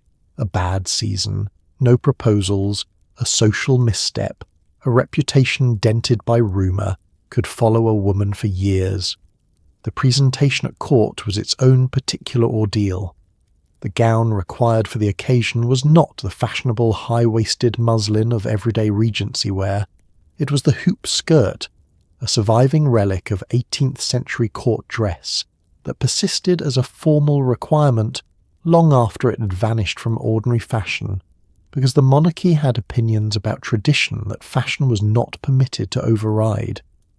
You arrived at St. James's Palace in this construction, waited for hours in a line of similarly constructed young women, and their mothers were announced, walked forward, curtsied to the appropriate depth, kissed the Queen's hand if she was receiving kisses that day, or simply curtsied if she was not, backed away without turning your back on royalty, which in a hoop skirt the width of a doorway required genuine spatial reasoning, and were done.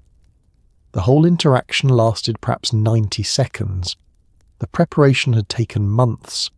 The ball was the central arena of the season's marriage market, and it operated with more precision than it appeared to. Dancing was not merely entertainment, it was evaluation, conducted at close range, with your hands in someone else's, and your conversation fully audible to your neighbours in the set. A man who asked you to dance was paying you a public compliment. A man who asked you for 2 dances was signalling serious interest. A man who asked for a third, which was not done, which was beyond the pale, which would cause murmuring among every chaperone in the room, was either making a declaration or making an error of social judgment that would follow him for some time. The woman on the receiving end navigated all of this while maintaining a pleasant, lively expression and not appearing to calculate, because appearing to calculate was not attractive, and attractiveness was the goal, and appearing to pursue the goal too obviously undermined the goal. It was a logic loop that required considerable mental agility to inhabit gracefully. Chaperones were mandatory. A young unmarried woman at a ball without a chaperone was a young woman asking for exactly the kind of gossip that ended seasons prematurely. Mothers, aunts, married older sisters, family friends of appropriate standing, someone had to be present and watchful at all times, positioned in the row of chairs along the wall where the chaperone sat and observed and evaluated every young man on the floor with a professional focus of scouts at a sporting event. The financial cost of a season was significant enough to strain moderate fortunes considerably. London lodgings for several months, the wardrobe required for daily calls and evening events and morning rides and Sunday church, and the presentation itself.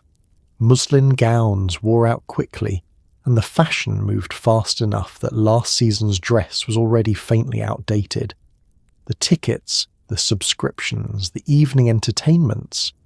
Families made this investment because the return, a well-made match for a daughter, justified the expenditure in straightforward economic terms. A daughter well married was financially secure for life. A daughter not married was a continuing expense. The season was not a luxury. It was infrastructure. Mental illness in Regency England occupied a peculiar and terrifying legal space.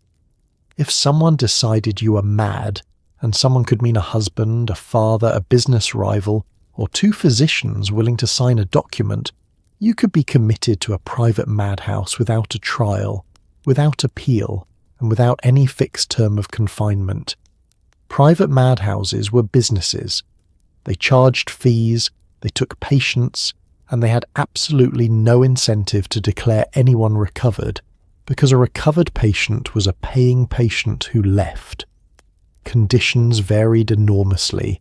Some establishments were reasonably humane for the era, others were dungeons, but the defining feature of all of them was that you were there until the person who had put you there decided you could leave. For women particularly, this was a mechanism of control so straightforwardly brutal that it barely needed disguising. A wife who was inconvenient, a daughter who refused a marriage, a widow whose relatives wanted her money. The threshold for madness was exactly as low as someone needed it to be.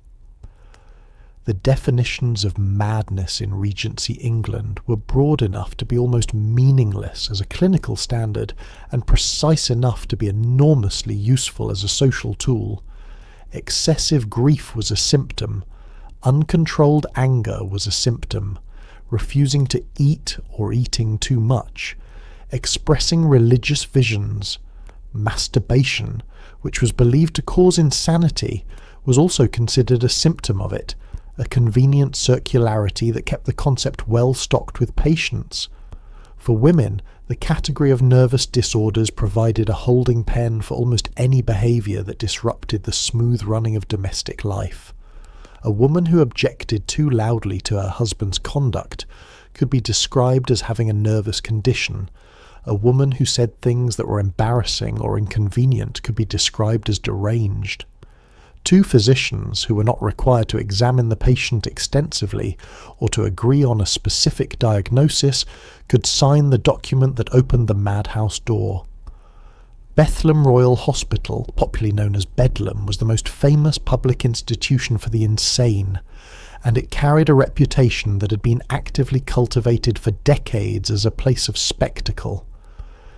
Until 1815, the public could visit Bedlam on Sundays to observe the patients, paying a small entrance fee, walking through the wards, watching the inmates with the same detached curiosity one might bring to a zoological exhibition. This was not considered cruel by the standards of the time. It was considered educational, and it provided the hospital with income. The patients who had not consented to become exhibits were there regardless. Reform was beginning to stir in this period. The York Retreat, founded by Quakers in 1796, had demonstrated that treating the mentally ill with kindness, regular meals, occupation, and physical freedom rather than chains and darkness produced better outcomes, which surprised people who hadn't considered that obvious possibility. Parliamentary investigation into the conditions of private madhouses had begun. William Tuke's model of moral management was being discussed. The key word is beginning. For the Regency patient committed to a less enlightened establishment, these reforms were not yet operational facts, but future improvements that would arrive too late. You could, in theory, petition for release. You could write letters if you were allowed writing materials, which was not guaranteed. You could hope that the person who had committed you had a change of heart, or died, or found the fees inconvenient, or was persuaded by a sympathetic lawyer. You could recover visibly enough that continued confinement became difficult to justify, even to a compliant physician. These were your options. They were not robust options. They were the options you had, and the Regency era produced a quiet, steady stream of people who disappeared into private establishments and were not heard from again, absorbed into a system that had no particular mechanism for disgorging them.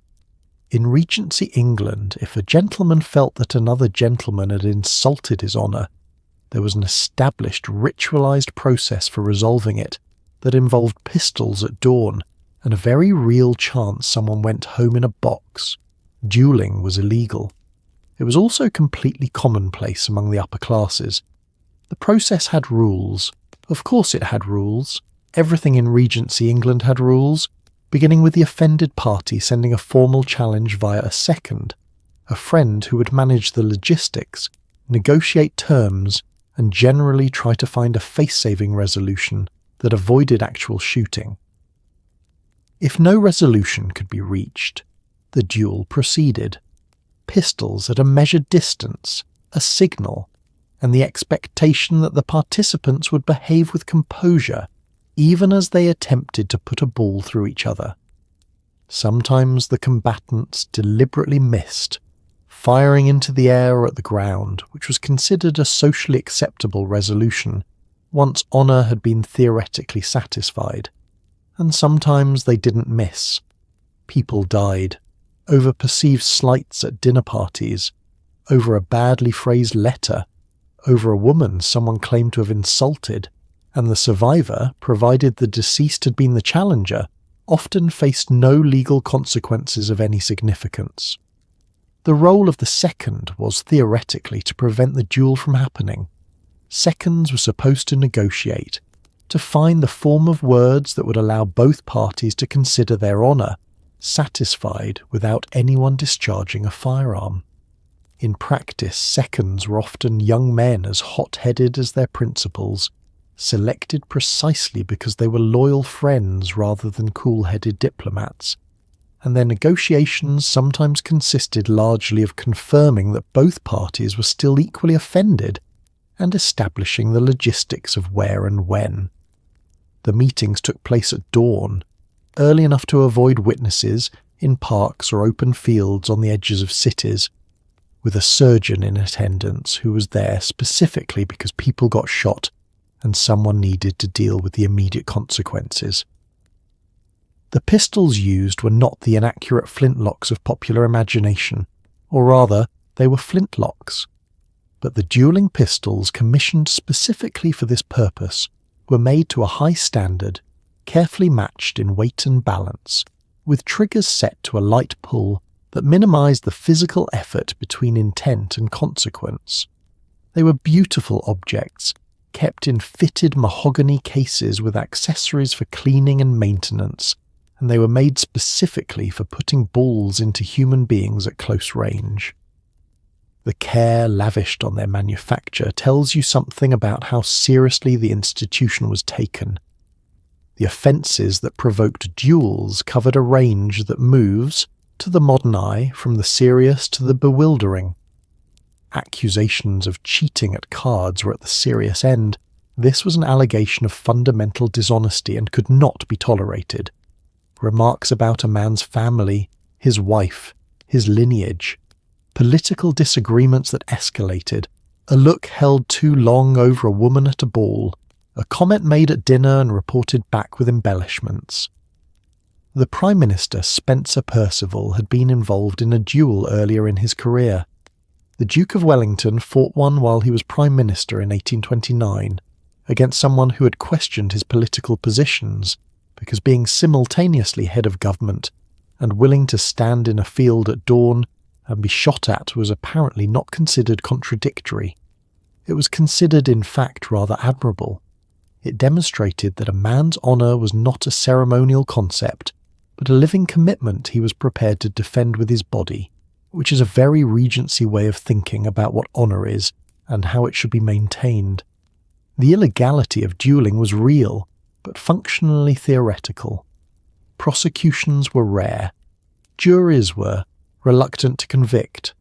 The law acknowledged the practice existed and declined, most of the time, to do anything substantive about it, which was a form of official complicity that allowed the whole institution to continue operating in the comfortable grey zone between the illegal and the acceptable. It persisted well past the Regency period before genuinely declining, and even then it declined gradually, the last recorded fatal duel in England occurring in 1845, a reminder that things do not end cleanly simply because everyone has agreed they are absurd. While the gentry was busy worrying about whether their curtsy had been deep enough, somewhere nearby a child of 5 or 6 was being lowered into a chimney. Chimney sweeps employed climbing boys, small children, often orphans or children from desperately poor families, sold or apprenticed to a master sweep, who were sent up the inside of narrow flues to scrape and brush out the accumulated soot. The work required bodies small enough to fit inside chimneys that might be as narrow as 9 inches across. Children climbed in darkness, by feel, using elbows and knees against the rough brick, breathing soot-thick air, frequently becoming wedged and having to be freed by lighting a small fire below, a method of encouragement that charitably could be described as motivation and less charitably as torture.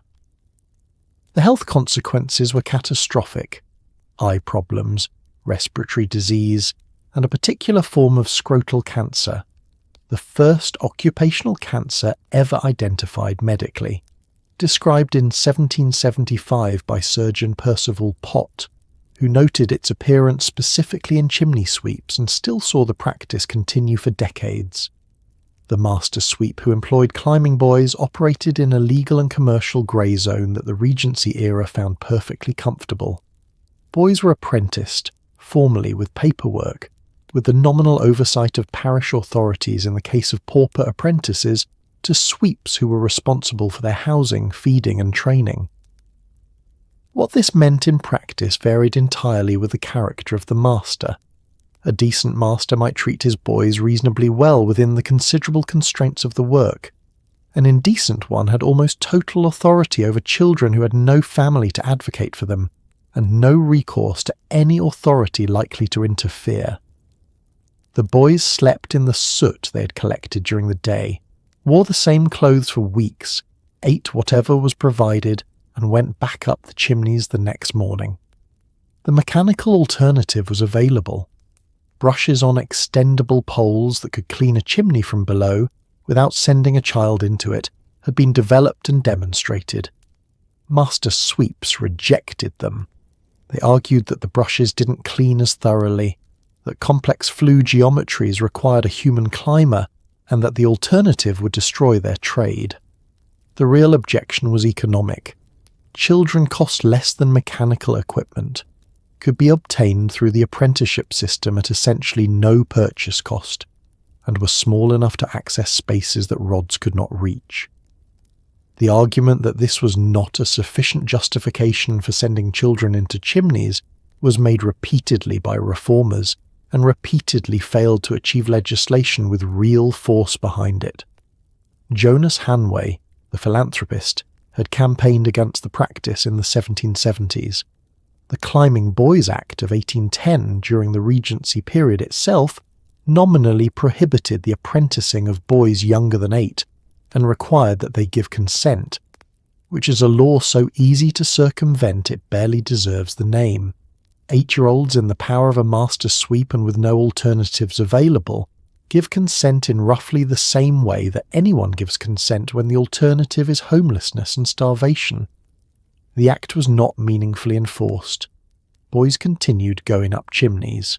William Blake had written about the climbing boys in Songs of Innocence in 1789, the small figure in black against white snow, the voice that said with a cheerful note he had nothing to fear, a poem that reads less like comfort and more like the precise notation of a society looking directly at something terrible and choosing to see something tolerable instead.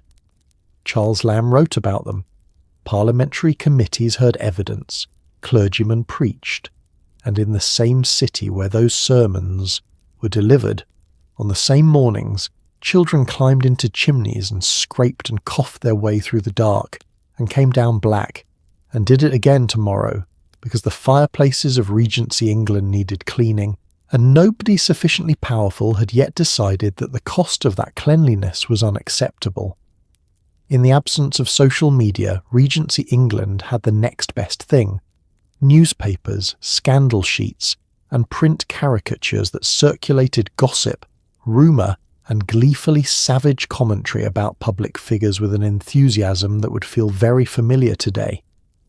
London in the Regency period had dozens of newspapers, and several of them existed primarily to report on who had been seen with whom, whose marriage was in difficulty, which nobleman had been seen leaving a certain address, and what exactly the Prince Regent had spent the public's money on this week. Caricaturists like James Gilray and George Cruikshank produced prints that depicted politicians, royals, and aristocrats in terms of such gleeful savagery that they were regularly bought, displayed, and laughed at by the very people they lampooned. The Prince Regent was a particular target, his extravagance, his weight, his romantic entanglements all fair game in images sold openly in print shop windows. Ordinary people would stand in the street outside these shops, reading the prints in the window, laughing at the powerful, which is either a charming democratic tradition or evidence that some things have not changed at all. The newspaper landscape of Regency England was competitive, partisan, and largely unrestrained by the libel laws that would develop later in the century.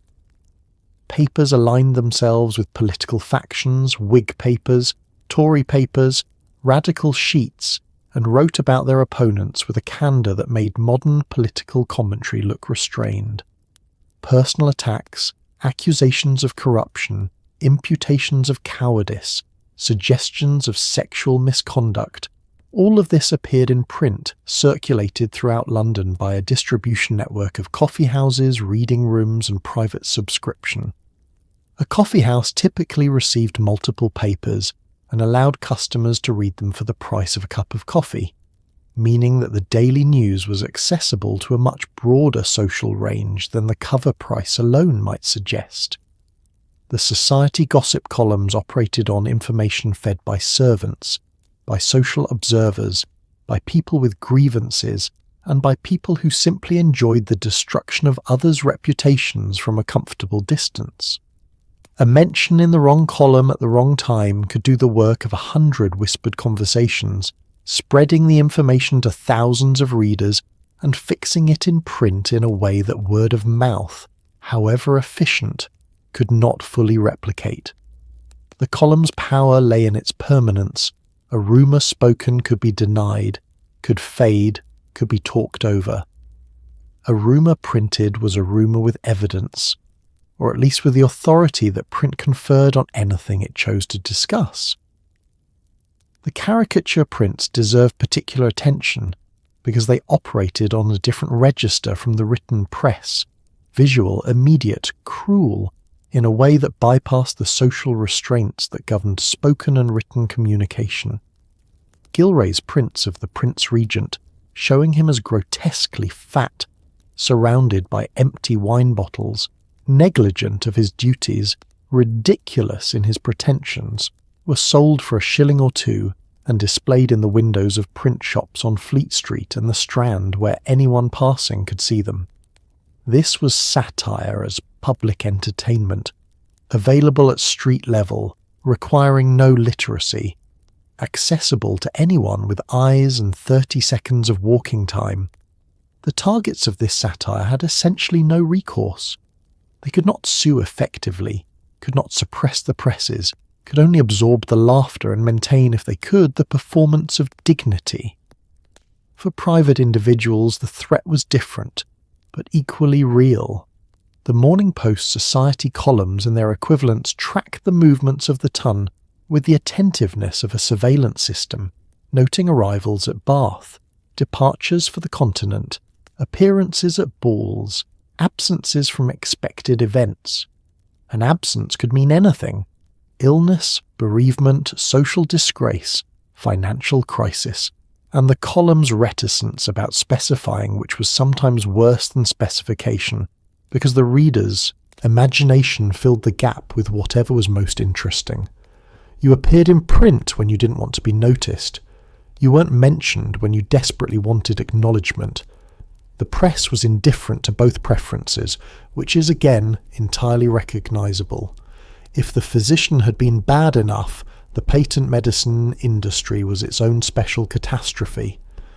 Regency England had a thriving market in bottled remedies sold directly to the public, requiring no prescription and no physician's involvement, which was sometimes genuinely for the best given what physicians were likely to do. These remedies promised to cure almost everything: dropsy, gout, nervous debility, female complaints, a category that covered roughly everything a woman might experience, weak constitutions, impure blood, and general malaise. The ingredients were creative. Laudanum, opium dissolved in alcohol, was sold freely, used for pain, anxiety, sleeplessness, coughs, and almost anything else that presented itself. It was given to adults and children alike, marketed as soothing and calming, which it certainly was, in the way that anything that renders you unconscious is soothing and calming. Mercury compounds were used for syphilis, for skin conditions, for fevers. Arsenic in careful doses was taken as a tonic and applied to the complexion. The cumulative effect of a well-stocked Regency medicine cabinet was essentially a slow tour through the periodic table's most dangerous elements. Laudanum was the great universal solvent of Regency discomfort.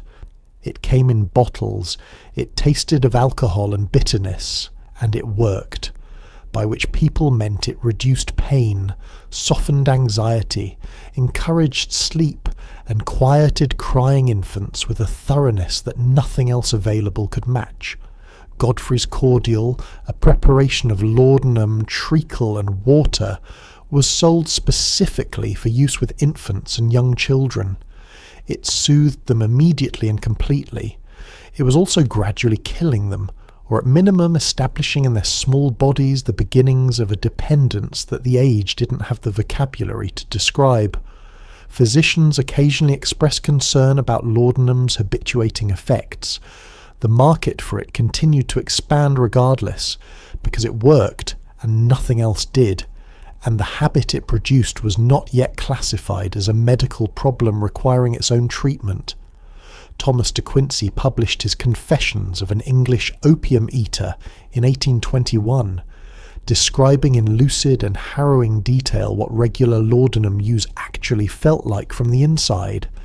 The dreams, the dependency, the inability to stop, the progressive invasion of the substance into every corner of daily life. The book was a sensation. It was read widely, discussed enthusiastically, and admired as literature. It didn't meaningfully reduce laudanum consumption, because the Regency era was very good at admiring the description of a problem while continuing to engage with the problem itself. The patent medicine trade operated with minimal regulatory oversight, which is a way of saying it operated without any regulatory oversight, because the concept of medicinal regulation in its modern form did not yet exist. A manufacturer could claim on his label that his preparation cured whatever he chose to say it cured, could include whatever ingredients he chose to include, and could sell the result to anyone willing to purchase it. The ingredients were sometimes listed and sometimes not. When listed, they were sometimes accurate and sometimes aspirational. Certain preparations contained alcohol in quantities that would have required a different label in a later century. Others contained opiates unlisted. Others contained compounds of questionable safety, described in language sufficiently vague that no specific claim could be disproved. The people who bought these products were not stupid. They were people in pain, people with sick children, people managing chronic conditions for which the physician's alternative was bleeding, and mercury, people who were entirely reasonable to prefer a bottle from the apothecary to a consultation that might leave them weaker than they started. The patent medicine industry understood its customer and served them reliably in the sense that the product always arrived, always cost what was advertised, and always promised relief. Whether it delivered relief was a separate question, and the market proved decade after decade that the promise was more than sufficient.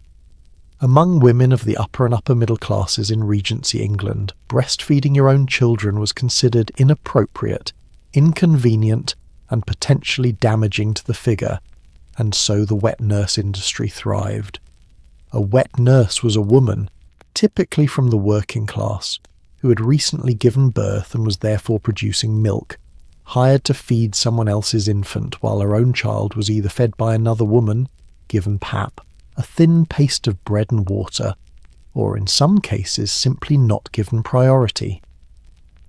The wet nurse often lived in the employer's home, subject to strict rules about what she ate and drank and how she spent her time, on the theory that her health and diet directly affected the quality of her milk.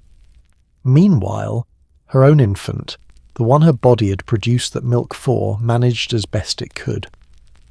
The arrangement was commonplace enough to be unremarkable. That it required one woman's motherhood to be interrupted so that another woman could avoid the inconvenience of her own is a detail that received very little comment at the time. The hiring of a wet nurse was treated as a domestic staffing decision of the same practical order as hiring a cook or a lady's maid, something to be arranged before the birth, with references checked, character assessed, and terms agreed. The ideal wet nurse was young, healthy, recently delivered of her first child, of good moral character, calm in temperament, and producing abundant milk of the correct quality. Creamy, sweet, not too thin, not too rich. All assessments that were made by physicians and household managers with the same confident authority they brought to everything else they knew very little about. A wet nurse who drank too much, who had loose morals, who ate the wrong foods, was believed to transmit these qualities through her milk into the infant she fed. The character of the child was thought to be shaped partly by the nurse, which gave the selection process a moral urgency on top of the practical one. What happened to the wet nurse's own baby while she was employed was a question that the comfortable classes preferred to leave at the door with the delivery arrangements. The answer, documented in the records of the period, was frequently grim. A wet nurse living in an employer's household could not simultaneously feed her own child. Her milk, diverted to the employer's infant, was not available for her own. Her child might be sent to a hired woman, a dry nurse, who fed it pap, the bread and water substitute that provided calories of a sort but not the nutritional profile of breast milk, and not the antibodies that breast milk transferred.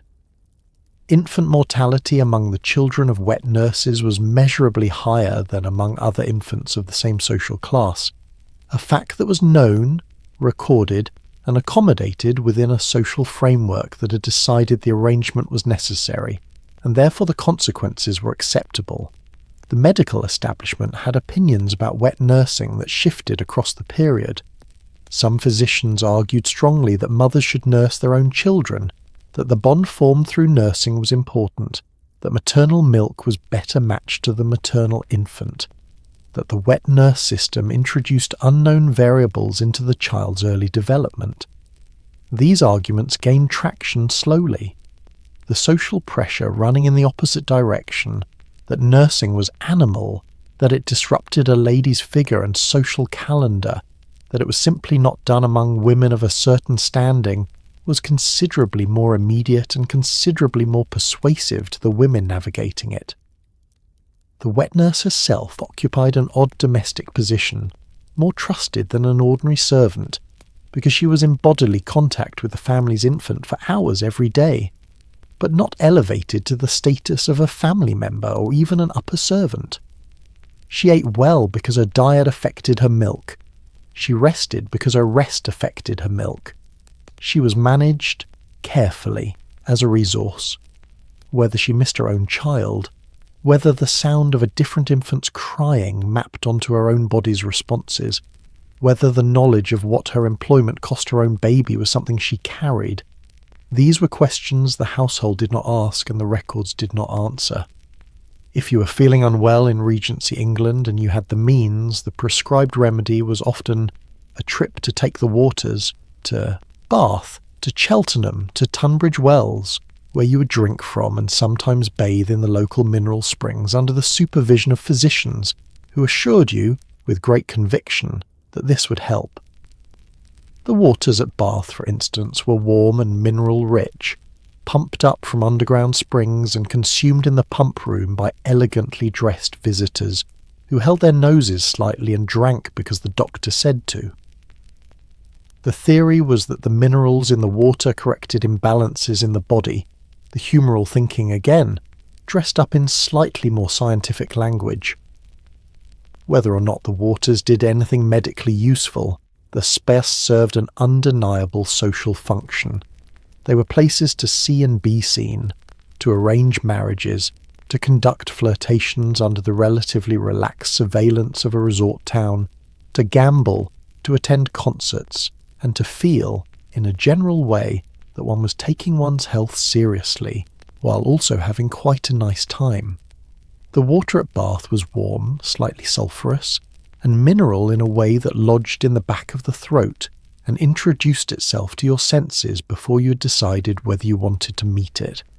Visitors drank it in the pump room, a grand, elegant, chandeliered space that was simultaneously a medical treatment facility and the social hub of Bath, which tells you something about how Regency England handled the boundary between health and entertainment, which is to say it didn't draw one. You arrived at the pump room, paid your entrance fee, took a glass of water from the pump attendant, drank it while surveying the room for acquaintances, and considered yourself engaged in both medical treatment and morning social calls at the same time. Efficiency of a kind.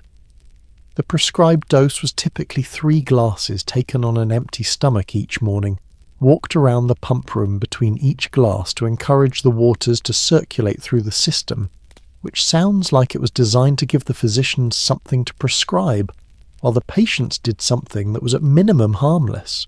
3 glasses of warm mineral water in the morning would not cure gout, rheumatism, or nervous exhaustion, which were among the conditions most commonly sent to Bath for treatment. They would, however, hydrate you, give you a reason to leave the house, and provide a social context in which to do it, and for patients whose primary complaint was the isolation and sedentary misery of upper-class country life, the social prescription was not entirely without merit. Sea bathing had developed alongside the spa towns as a parallel medical enthusiasm, with the additional element of cold water immersion that the spa experience lacked. Seaside resorts, Brighton, Weymouth, Scarborough attracted fashionable invalids and healthy visitors alike, drawn by the theory that immersion in cold seawater strengthened the constitution, stimulated the circulation, and corrected a variety of conditions that the warm springs were less suited to address. Sea bathing in this period was not the casual recreational activity it became later. It was conducted from bathing machines, wooden huts on wheels that were drawn into the sea by horses, allowing the bather to descend steps directly into the water from the modesty of the closed machine, invisible from the shore. Female bathers were sometimes assisted by dippers, women employed by the bathing establishments whose job was to physically immerse the client in the water, holding them, dunking them if prescribed, and ensuring they emerged without drowning, which was considered a poor advertisement for the cure. The Prince Regent's enthusiasm for Brighton had elevated it from a modest fishing village to the most fashionable resort in England within a generation, bringing the full social apparatus of the season to the seaside and ensuring that the medical benefits of sea air were available alongside a programme of balls, concerts, and the ongoing spectacle of the pavilion being increasingly elaborately rebuilt.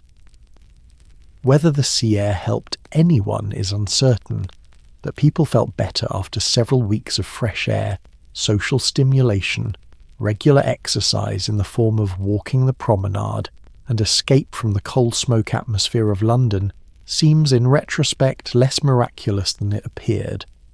Death in Regency England was closer, more visible, and more elaborately managed than most modern people can easily imagine. Life expectancy for the general population hovered around 40 years when infant mortality was factored in, and even those who survived childhood faced constant exposure to diseases that modern medicine handles routinely.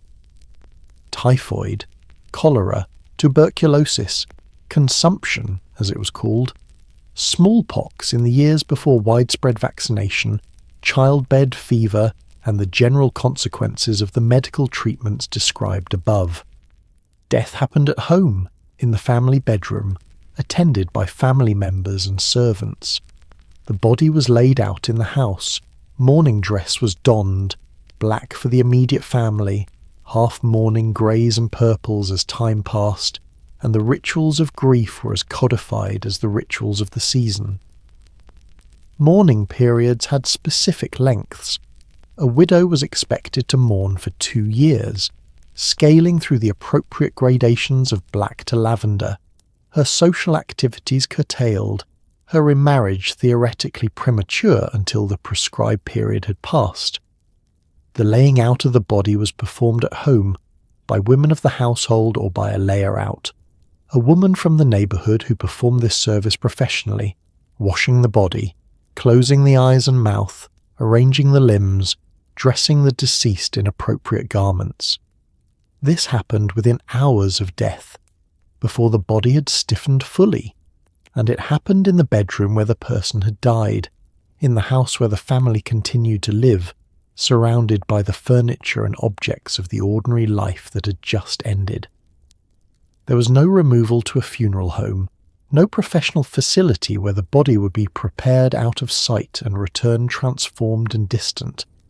The dead stayed home until burial, and the living arranged themselves around this presence with a matter-of-factness that speaks to how familiar death was as a domestic event. The funeral itself was a significant social occasion, with its own elaborate requirements. Black was mandatory, black horses, black plumes on the hearse, black armbands for the male mourners, full black dress for the women. The quality and elaboracy of the funeral arrangements were a direct signal of the family's status and the deceased's social standing, and undertakers, a profession that was formalising and professionalising in this period, were skilled at presenting options that allowed a family to spend significantly more than was comfortable in the service of appearing appropriately grieved. Mutes, professional mourners hired to stand at the door and walk in the funeral procession, dressed in black and arranged in poses of formal sorrow, were employed for significant funerals, adding a theatrical solemnity that the genuine grief of the family was not expected to supply unaided. Consumption, tuberculosis, had a particular cultural presence in Regency England that distinguished it from other fatal diseases. It was romanticised in a way that is, in retrospect, entirely bizarre and also entirely consistent with the era's aesthetic sensibilities. The pale, translucent, slightly fevered appearance of the consumptive patient was not far from the fashionable ideal of beauty, the delicate, ethereal, not quite of this world look that the lead-powdered complexion was attempting to manufacture artificially. Poets died of it. Young women died of it. The Romantic movement found in consumption a convenient metaphor for artistic sensitivity and spiritual refinement, which made dying of it seem, in certain cultural circles, almost appropriate. The person dying of it, coughing blood and struggling for breath over months or years, may have had different feelings about the romance of the situation. Their feelings were not the ones recorded in the poetry. Smallpox vaccination, Jenner's cowpox-based inoculation, developed in 1796, was available throughout the Regency period and represented one of the genuine medical advances of the era. Its uptake was uneven. Resistance to vaccination existed across the social spectrum. Suspicion of the mechanism, objection to the principle of introducing disease material into a healthy body, religious objection, and simple inertia all contributed to a situation in which a preventable disease continued killing people at significant rates alongside a working prevention. The gap between the existence of an effective intervention and its universal adoption is not, it turns out, a modern problem. Let's be precise about the landscape available to a woman of the Regency era who wasn't fortunate enough to be wealthy, titled, and strategically married. The options were, to put it charitably, limited. A gentlewoman could marry, or she could be a governess, a position that sat in the brutal social middle ground between servant and family, belonging fully to neither world, eating alone or with the children, socially invisible to guests, entirely dependent on the goodwill of her employer. She could do needlework. She could write, if she did it quietly and published anonymously.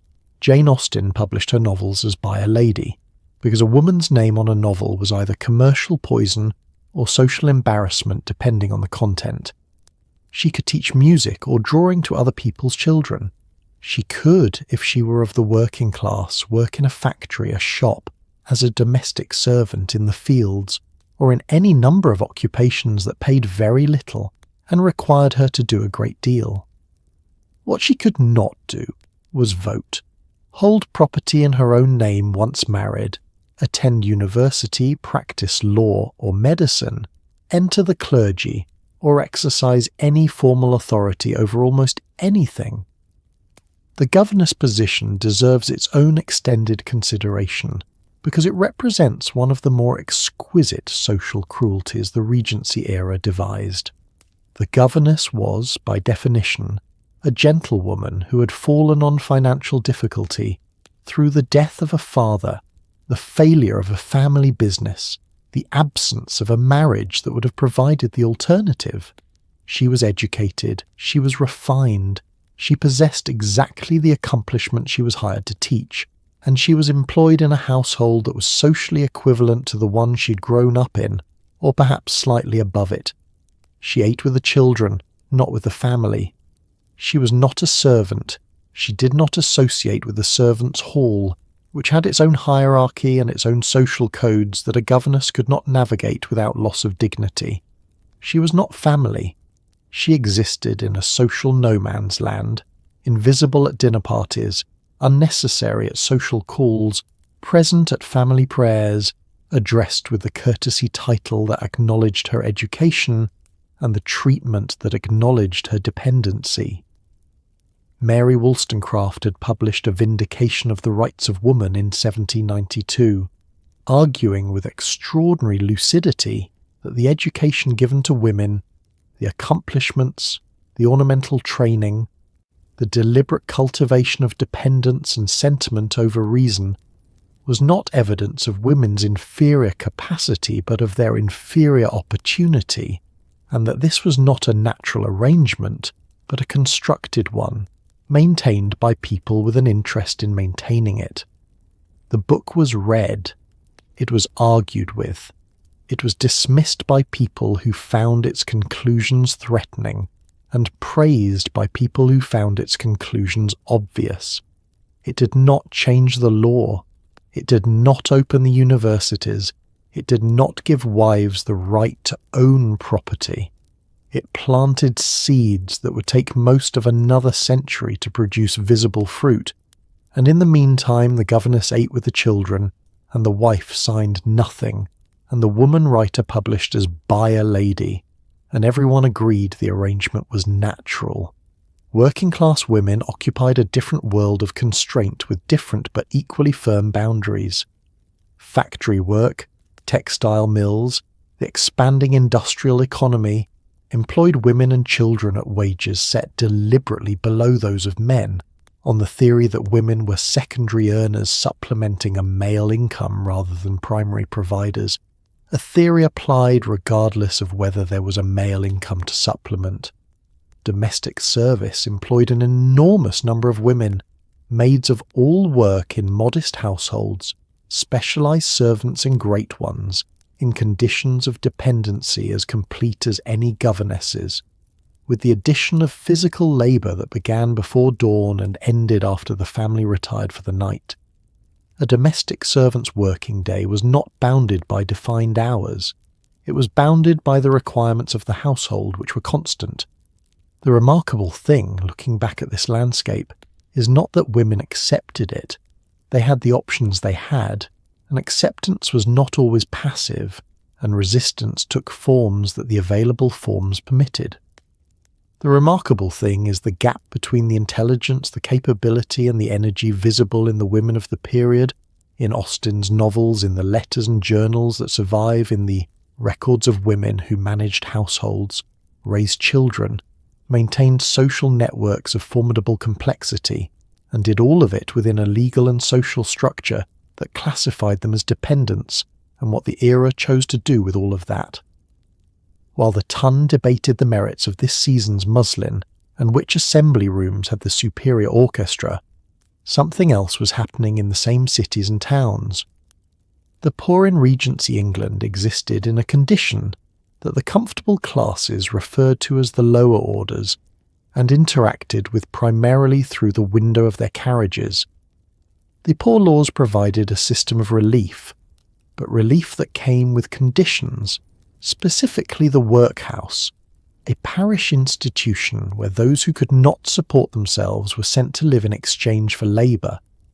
Workhouse conditions were deliberately made harsh under the theory that if they were too comfortable, the poor would choose them over employment, which tells you a great deal about what Regency England considered comfortable. Families were separated on admission, husbands from wives, children from parents. Work was tedious and physically grueling, picking apart old rope, breaking stones, turning treadmills. Food was minimal. The workhouse sat at the absolute bottom of social options, below poverty itself.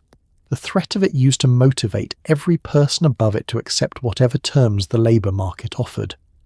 The old poor law system in the Regency period was administered parish by parish, which meant conditions varied enormously depending on the wealth of the parish, the character of its overseers, and the particular philosophy of relief that happened to be in operation locally.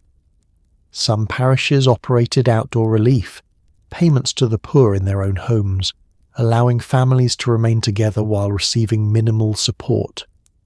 The Spenumland system, adopted across much of southern England from 1795, supplemented the wages of the labouring poor according to the price of bread and the size of their families, an arrangement that maintained people above the threshold of starvation, while ensuring they remained permanently dependent on supplementation that employers factored into their wage calculations. It kept people alive. It also kept them poor, and it generated the kind of political resentment among ratepayers, the property classes who funded poor relief through parish rates, that would eventually produce the much harsher Poor Law Amendment Act of 1834. The indoor paupers, those actually resident in the workhouse, inhabited a world of institutional uniformity that stripped away the markers of individual identity with systematic thoroughness. A uniform was worn. A name might be replaced by a number or a function. The day was scheduled from rising to sleeping, the hours filled with work that was deliberately unproductive, oakum picking, the tedious separation of old rope fibres with bare fingers until the fingers bled, produced a material used for caulking ships. But its primary purpose in the workhouse was not economic utility, but occupation, the filling of time with labour painful enough to reinforce the message that the workhouse was not a place one chose freely. Stone breaking produced gravel for roads.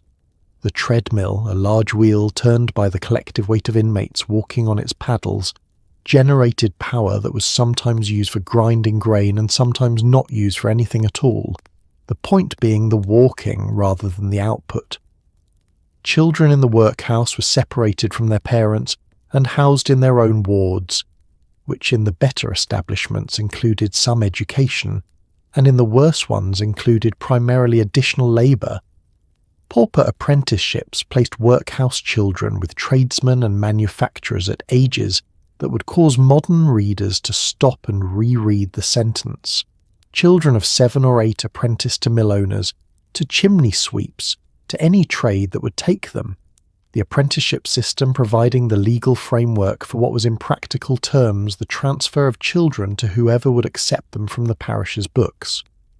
The Regency era was not without voices arguing that the system was wrong, that poverty was not a moral failing requiring punishment, that separating families and grinding the destitute into compliance with insufficient food was not either just or productive. Robert Owen, running his mill at New Lanark on principles of decent conditions and worker education, was demonstrating that treating the poor as human beings did not in fact destroy the economy. His example was noted, admired, discussed, and largely not followed, because it implied obligations that the comfortable classes were not yet willing to accept, and changes that the economic interests of the period were not yet willing to accommodate.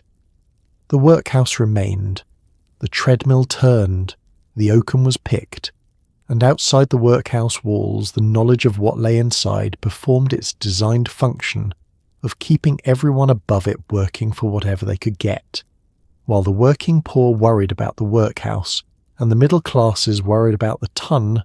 The Prince Regent was throwing parties. Not normal parties. Parties that cost sums so grotesque that they caused parliamentary debate, that involved entire rooms redecorated for a single evening, that featured orchestras, cascading fountains of wine, hundreds of elaborately costumed guests, tables that stretched the length of enormous halls, and food on a scale that would have fed a small town for a week.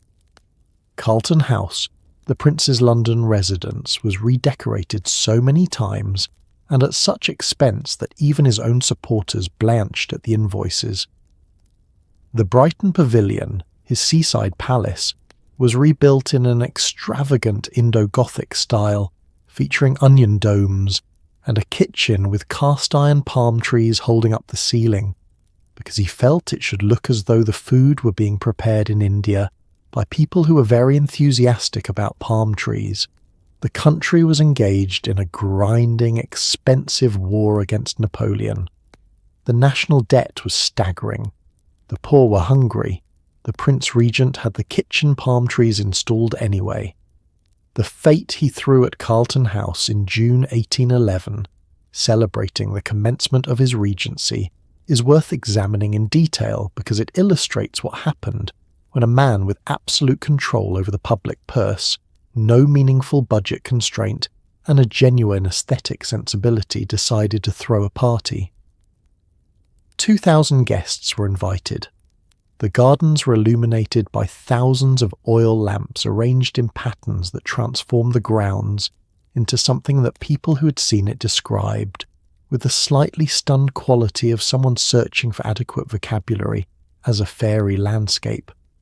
A stream was diverted to run down the centre of the principal table, stocked with live fish, crossed by ornamental bridges, flanked by water plants, so that the guests dined on either side of a miniature river, while an orchestra played, and hundreds of servants moved through the rooms managing the logistics of feeding 2,000 people at the level of elaboration the prince considered appropriate. The food budget alone for major entertainments at Carlton House ran to figures that caused journalists to do arithmetic in their columns and present the results to their readers as a form of moral provocation. Here is what this evening cost. Here is what that money could have fed. The prince read these columns and was not visibly troubled by them, which was either serenity or obliviousness, and which it was depended on who you asked. His defenders argued that the entertainments employed hundreds of tradespeople, craftsmen, musicians and servants, that money spent on elaborate parties circulated through the economy rather than sitting inert, that the prince's patronage of architecture and the arts produced lasting cultural value. His detractors argued that this was the most expensive way imaginable to achieve employment outcomes that could have been arrived at by other means, and that the lasting cultural value of cast-iron palm trees in a seaside kitchen was open to debate. The debt was the most consistent feature of the Prince Regent's biography. He had been in debt since his early 20s, when he set up his own household at Carlton House and began furnishing it in a manner that required periodic parliamentary intervention to resolve the accumulated obligations. Parliament settled his debts more than once, each time extracting promises of future economy that lasted approximately as long as it took to identify the next room that needed redecorating. The prince's relationship with money was not characterized by a failure to understand arithmetic. He was an intelligent man, but by a fundamental conviction that the requirements of his position, as he understood them, could not be scaled to match available resources, and that the alternative to spending what his position required was to compromise the dignity of the monarchy itself, which was not an acceptable outcome. He was in the end genuinely influential in ways that outlasted the debt and the palm trees. His patronage shaped the architecture of London, Nash's Regent Street, the grand terraces of Regent's Park, and the cultural life of the period in ways that the caricaturists didn't capture. He had real taste, real knowledge of art and architecture, and real enthusiasm for what he was doing, which made him more interesting than his critics allowed, and does not fully resolve the question of whether a country at war with Napoleon required cast-iron palm trees in the royal kitchen. Both things can be true. They were, in fact, both true. He was brilliant, and he was ruinous, and he was the Regency. And the era is named after him for reasons that contain approximately equal parts admiration and irony. If marriage was the goal, childbirth was the terrifying consequence. And in Regency England, it was a genuinely life-threatening event that women approached with a mixture of faith, preparation, and what can only be described as grim pragmatism. Childbirth happened at home, attended by a midwife or, for wealthier families, an accoucheur, a male physician who'd entered the field of obstetrics and was increasingly displacing traditional midwives, not necessarily because they were more competent, but because they were gentlemen and therefore considered more authoritative. The tools available if something went wrong were limited and frequently catastrophic. Forceps, introduced in the previous century, could assist in difficult births, but required skill and caused injury when misused. Infection, puerperal fever, killed women in the days following otherwise successful deliveries, spread by the hands of physicians and attendants who had no concept of germ theory and did not wash between patients. A woman who survived 10 pregnancies in Regency England had run a gauntlet that modern medicine would recognise as unnecessarily, preventably dangerous at nearly every step. The lying-in chamber, the room prepared for the birth, was arranged according to a set of established practices that were, with the benefit of hindsight, almost perfectly calibrated to maximize the risk of infection. Windows were sealed against night air, which was believed to be harmful. Fires were kept high to maintain warmth. Multiple attendants were present: the midwife or accoucheur, female relatives, ladies' maids, women of the household whose role was to assist, comfort and witness. The room was warm, crowded, poorly ventilated, and full of people whose hands had been in contact with any number of other surfaces before and during the proceedings. The understanding that any of this was a problem waited for Semmelweis and Lister, who were decades away. The midwife, where one was employed rather than a physician, brought to the work a body of practical knowledge accumulated through experience and passed through networks of female practitioners, knowledge about positioning, about the management of normal labour, about the herbs and preparations used to encourage contractions or ease pain. This knowledge was practical and in many cases effective within its limits. The limits were real. A genuinely complicated delivery, a badly positioned infant, a hemorrhage, a prolonged obstructed labour, exceeded what any attendant could address with the tools available. In these circumstances, the outcome depended on factors that no one in the room could control. The accoucheur's increasing presence in wealthy households represented a shift in the management of childbirth from female networks to male professional authority that was not straightforwardly an improvement in safety outcomes. Male physicians brought forceps, which midwives in England were not permitted to use, providing a genuine advantage in some difficult presentations. They also brought the prestige of professional medicine, which translated into authority in the birthing room and in the household's decisions about care. Whether any individual accoucheur was more skilled than an experienced midwife was variable. That he was male and credentialed meant his authority was less likely to be questioned, which was not the same thing as being more likely to be right. For the woman in the bed, the theological dimension of the experience was present throughout.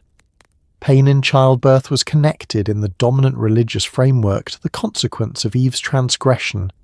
The biblical statement that in sorrow thou shalt bring forth children was interpreted literally enough that proposals to reduce the pain of labour attracted objections on the grounds that it interfered with divine ordinance. Some physicians disagreed with this interpretation. The disagreement ran across the period and into the next, not resolved until the use of chloroform in obstetrics became widespread in the middle of the century, partly through the public example of Queen Victoria, who used it in 1853 and made the practice acceptable by the most effective argument available. A queen had done it, which settled the theology. In Regency England, the concept of animal cruelty as something deserving legal remedy was only just beginning to flicker into existence. Bear baiting had been outlawed in 1835, still a few decades away from our period, but cockfighting, dogfighting, bull baiting, and rat baiting were commonplace entertainments attended by all classes, conducted in purpose-built arenas and improvised venues alike. A bull baiting event involved chaining a bull in a ring and releasing specially trained bulldogs to grab and hold the animal's nose, a practice considered both sporting and, by some, a preparation of the meat that improved its tenderness. Rat baiting pits featured a dog released into a ring with a large number of rats, with spectators betting on how many the dog could kill in a given time. These were not fringe activities. They were popular, public, attended by respectable citizens alongside the rough trade, and advertised in newspapers. The Society for the Prevention of Cruelty to Animals would not be founded until 1824, and even then it would spend its first decades fighting the perception that concern for animals was somehow eccentric or unmanly. The social range of animal baiting is worth emphasising, because it's tempting to assign it entirely to the working classes and leave the gentry out of the picture. The gentry went. Not to the same venues necessarily. Bull baiting in a market square and cockfighting in a purpose-built cockpit drew different crowds. But the enthusiasm for watching animals fight was not a class-specific vice. Cockfighting in particular was a genuinely fashionable pursuit. Cockpits operated in London within reasonable distance of the gentlemen's clubs. Cocks were bred and trained as seriously as racehorses, with bloodlines tracked and match records maintained, and the sums wagered on fights were equivalent to those laid on horses. A man who kept fighting cocks was engaged in a respectable sporting pursuit. That the sport involved watching two animals tear each other apart with metal spurs attached to their legs was the point rather than the objection. The philosophical justification for the absence of animal welfare protection rested on a chain of reasoning that seems, from the outside, designed to reach a predetermined conclusion. Animals lacked rational souls. Therefore, animals could not suffer in a morally significant sense. They experienced sensation, certainly, but sensation without the cognitive superstructure of self-awareness was not suffering in the way that mattered. Therefore, inflicting sensation on animals, however intense, did not constitute cruelty in any meaningful moral category. Therefore, no legal protection was required. This reasoning was not held universally. Bentham's famous observation that the relevant question was not whether animals could reason or talk, but whether they could suffer appeared in 1789. But it was held widely enough to constitute the effective position of the law throughout the Regency period. The treatment of working animals, cart horses, dray horses, the animals that moved the city, occupied a parallel moral space. London ran on horsepower, literally, and the horses that pulled the carts, the carriages, the omnibuses were worked to exhaustion and beyond in conditions regulated by nothing except the owner's calculation of what preserved the animal's economic utility. A horse that could no longer work was not an animal deserving of comfortable retirement. It was an asset that had depreciated to zero, sold for what it could fetch, and processed into the various products that horses produced on their way to becoming glue, cat, food, and fertilizer. The people who worked alongside these animals, carters, coachmen, ostlers, sometimes developed genuine attachment to individual animals and treated them accordingly. The law made no distinction between the one who did and the one who didn't. The founding of the SPCA in 1824, driven by a combination of evangelical Christian concern for moral improvement and utilitarian argument about the ethics of suffering, marked the moment when the flicker became an organized movement. Its early prosecutions were mostly of working-class offenders, carters who beat their horses, men who ran baiting operations, which reflected both where the law was easiest to enforce and the class dynamics of who got prosecuted for what in Regency England. The gentry's cockfighting continued without interference for considerably longer, because the law operates with an accuracy that has never been entirely independent of social position. And so, here we are, at the end of a perfectly normal day in Regency England. You woke up and put lead on your face. You ate breakfast off a sideboard where something had already turned.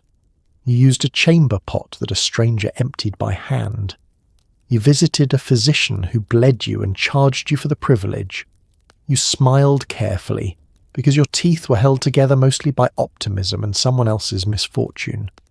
You laced yourself into clothing designed to make breathing a secondary concern. You navigated a social system so finely calibrated that a single wrong glance could end your entire future. You went to a party where the chandeliers cost more than a village earned in a year. And then you came home, got into a bed that was already occupied by things you couldn't see, pulled the curtains closed against the cold, and called it a good day. And the truly astonishing part? Most of them did. Most of them got up the next morning and did it again. The governess who ate alone, the climbing boy who went back up the chimney, the woman who signed nothing, owned nothing, decided nothing, and still somehow ran an entire household with the quiet efficiency of someone who understood that invisible labour is still labour, even when no one is counting it. There is something genuinely humbling about looking at the past clearly. Not the romanticised version, not the candlelit ballroom version with the perfect skin and the witty repartee, but the real version, where the candles smelled like animal fat and the repartee was delivered over food that was quietly trying to kill you. People were intelligent in that world. They were funny and ambitious and tender with their children and furious about injustice and capable of extraordinary beauty in art and architecture and literature. Jane Austen was writing in this world. Keats was writing in this world. Turner was painting it. They were doing all of that in rooms that smelled of coal smoke, in bodies managing on laudanum and inadequate dentistry, inside a social structure that would strike most of us as somewhere between a prison and a performance. They were resilient in ways that are easy to underestimate because the resilience was ordinary to them. They didn't experience their lives as acts of endurance. They experienced them as lives, full of the same textures of boredom and excitement and grief and small daily pleasure that fill ours. The woman counting her mourning dress gradations from black to lavender was also laughing at something her sister said at breakfast. The man scheduling a duel for Tuesday was also watching his daughter learn to walk. The climbing boy came down from the chimney and ate whatever there was and went to sleep. People contain all of it simultaneously. That has always been true. So tonight, as you settle into your clean sheets in your insulated room, with your functioning plumbing and your evidence-based medicine and your skin products that do not contain lead, take a moment. Not a guilty moment, not an anxious one, just a quiet one. Somewhere in the distance between you and 1814 is an enormous amount of human suffering, an enormous amount of human stubbornness, and an extraordinary accumulation of small decisions by ordinary people who kept going in circumstances that would level most of us by Tuesday. They didn't know they were building towards something better. They just got up, put the powder on and carried on. That's enough. That has always been enough. Sleep well.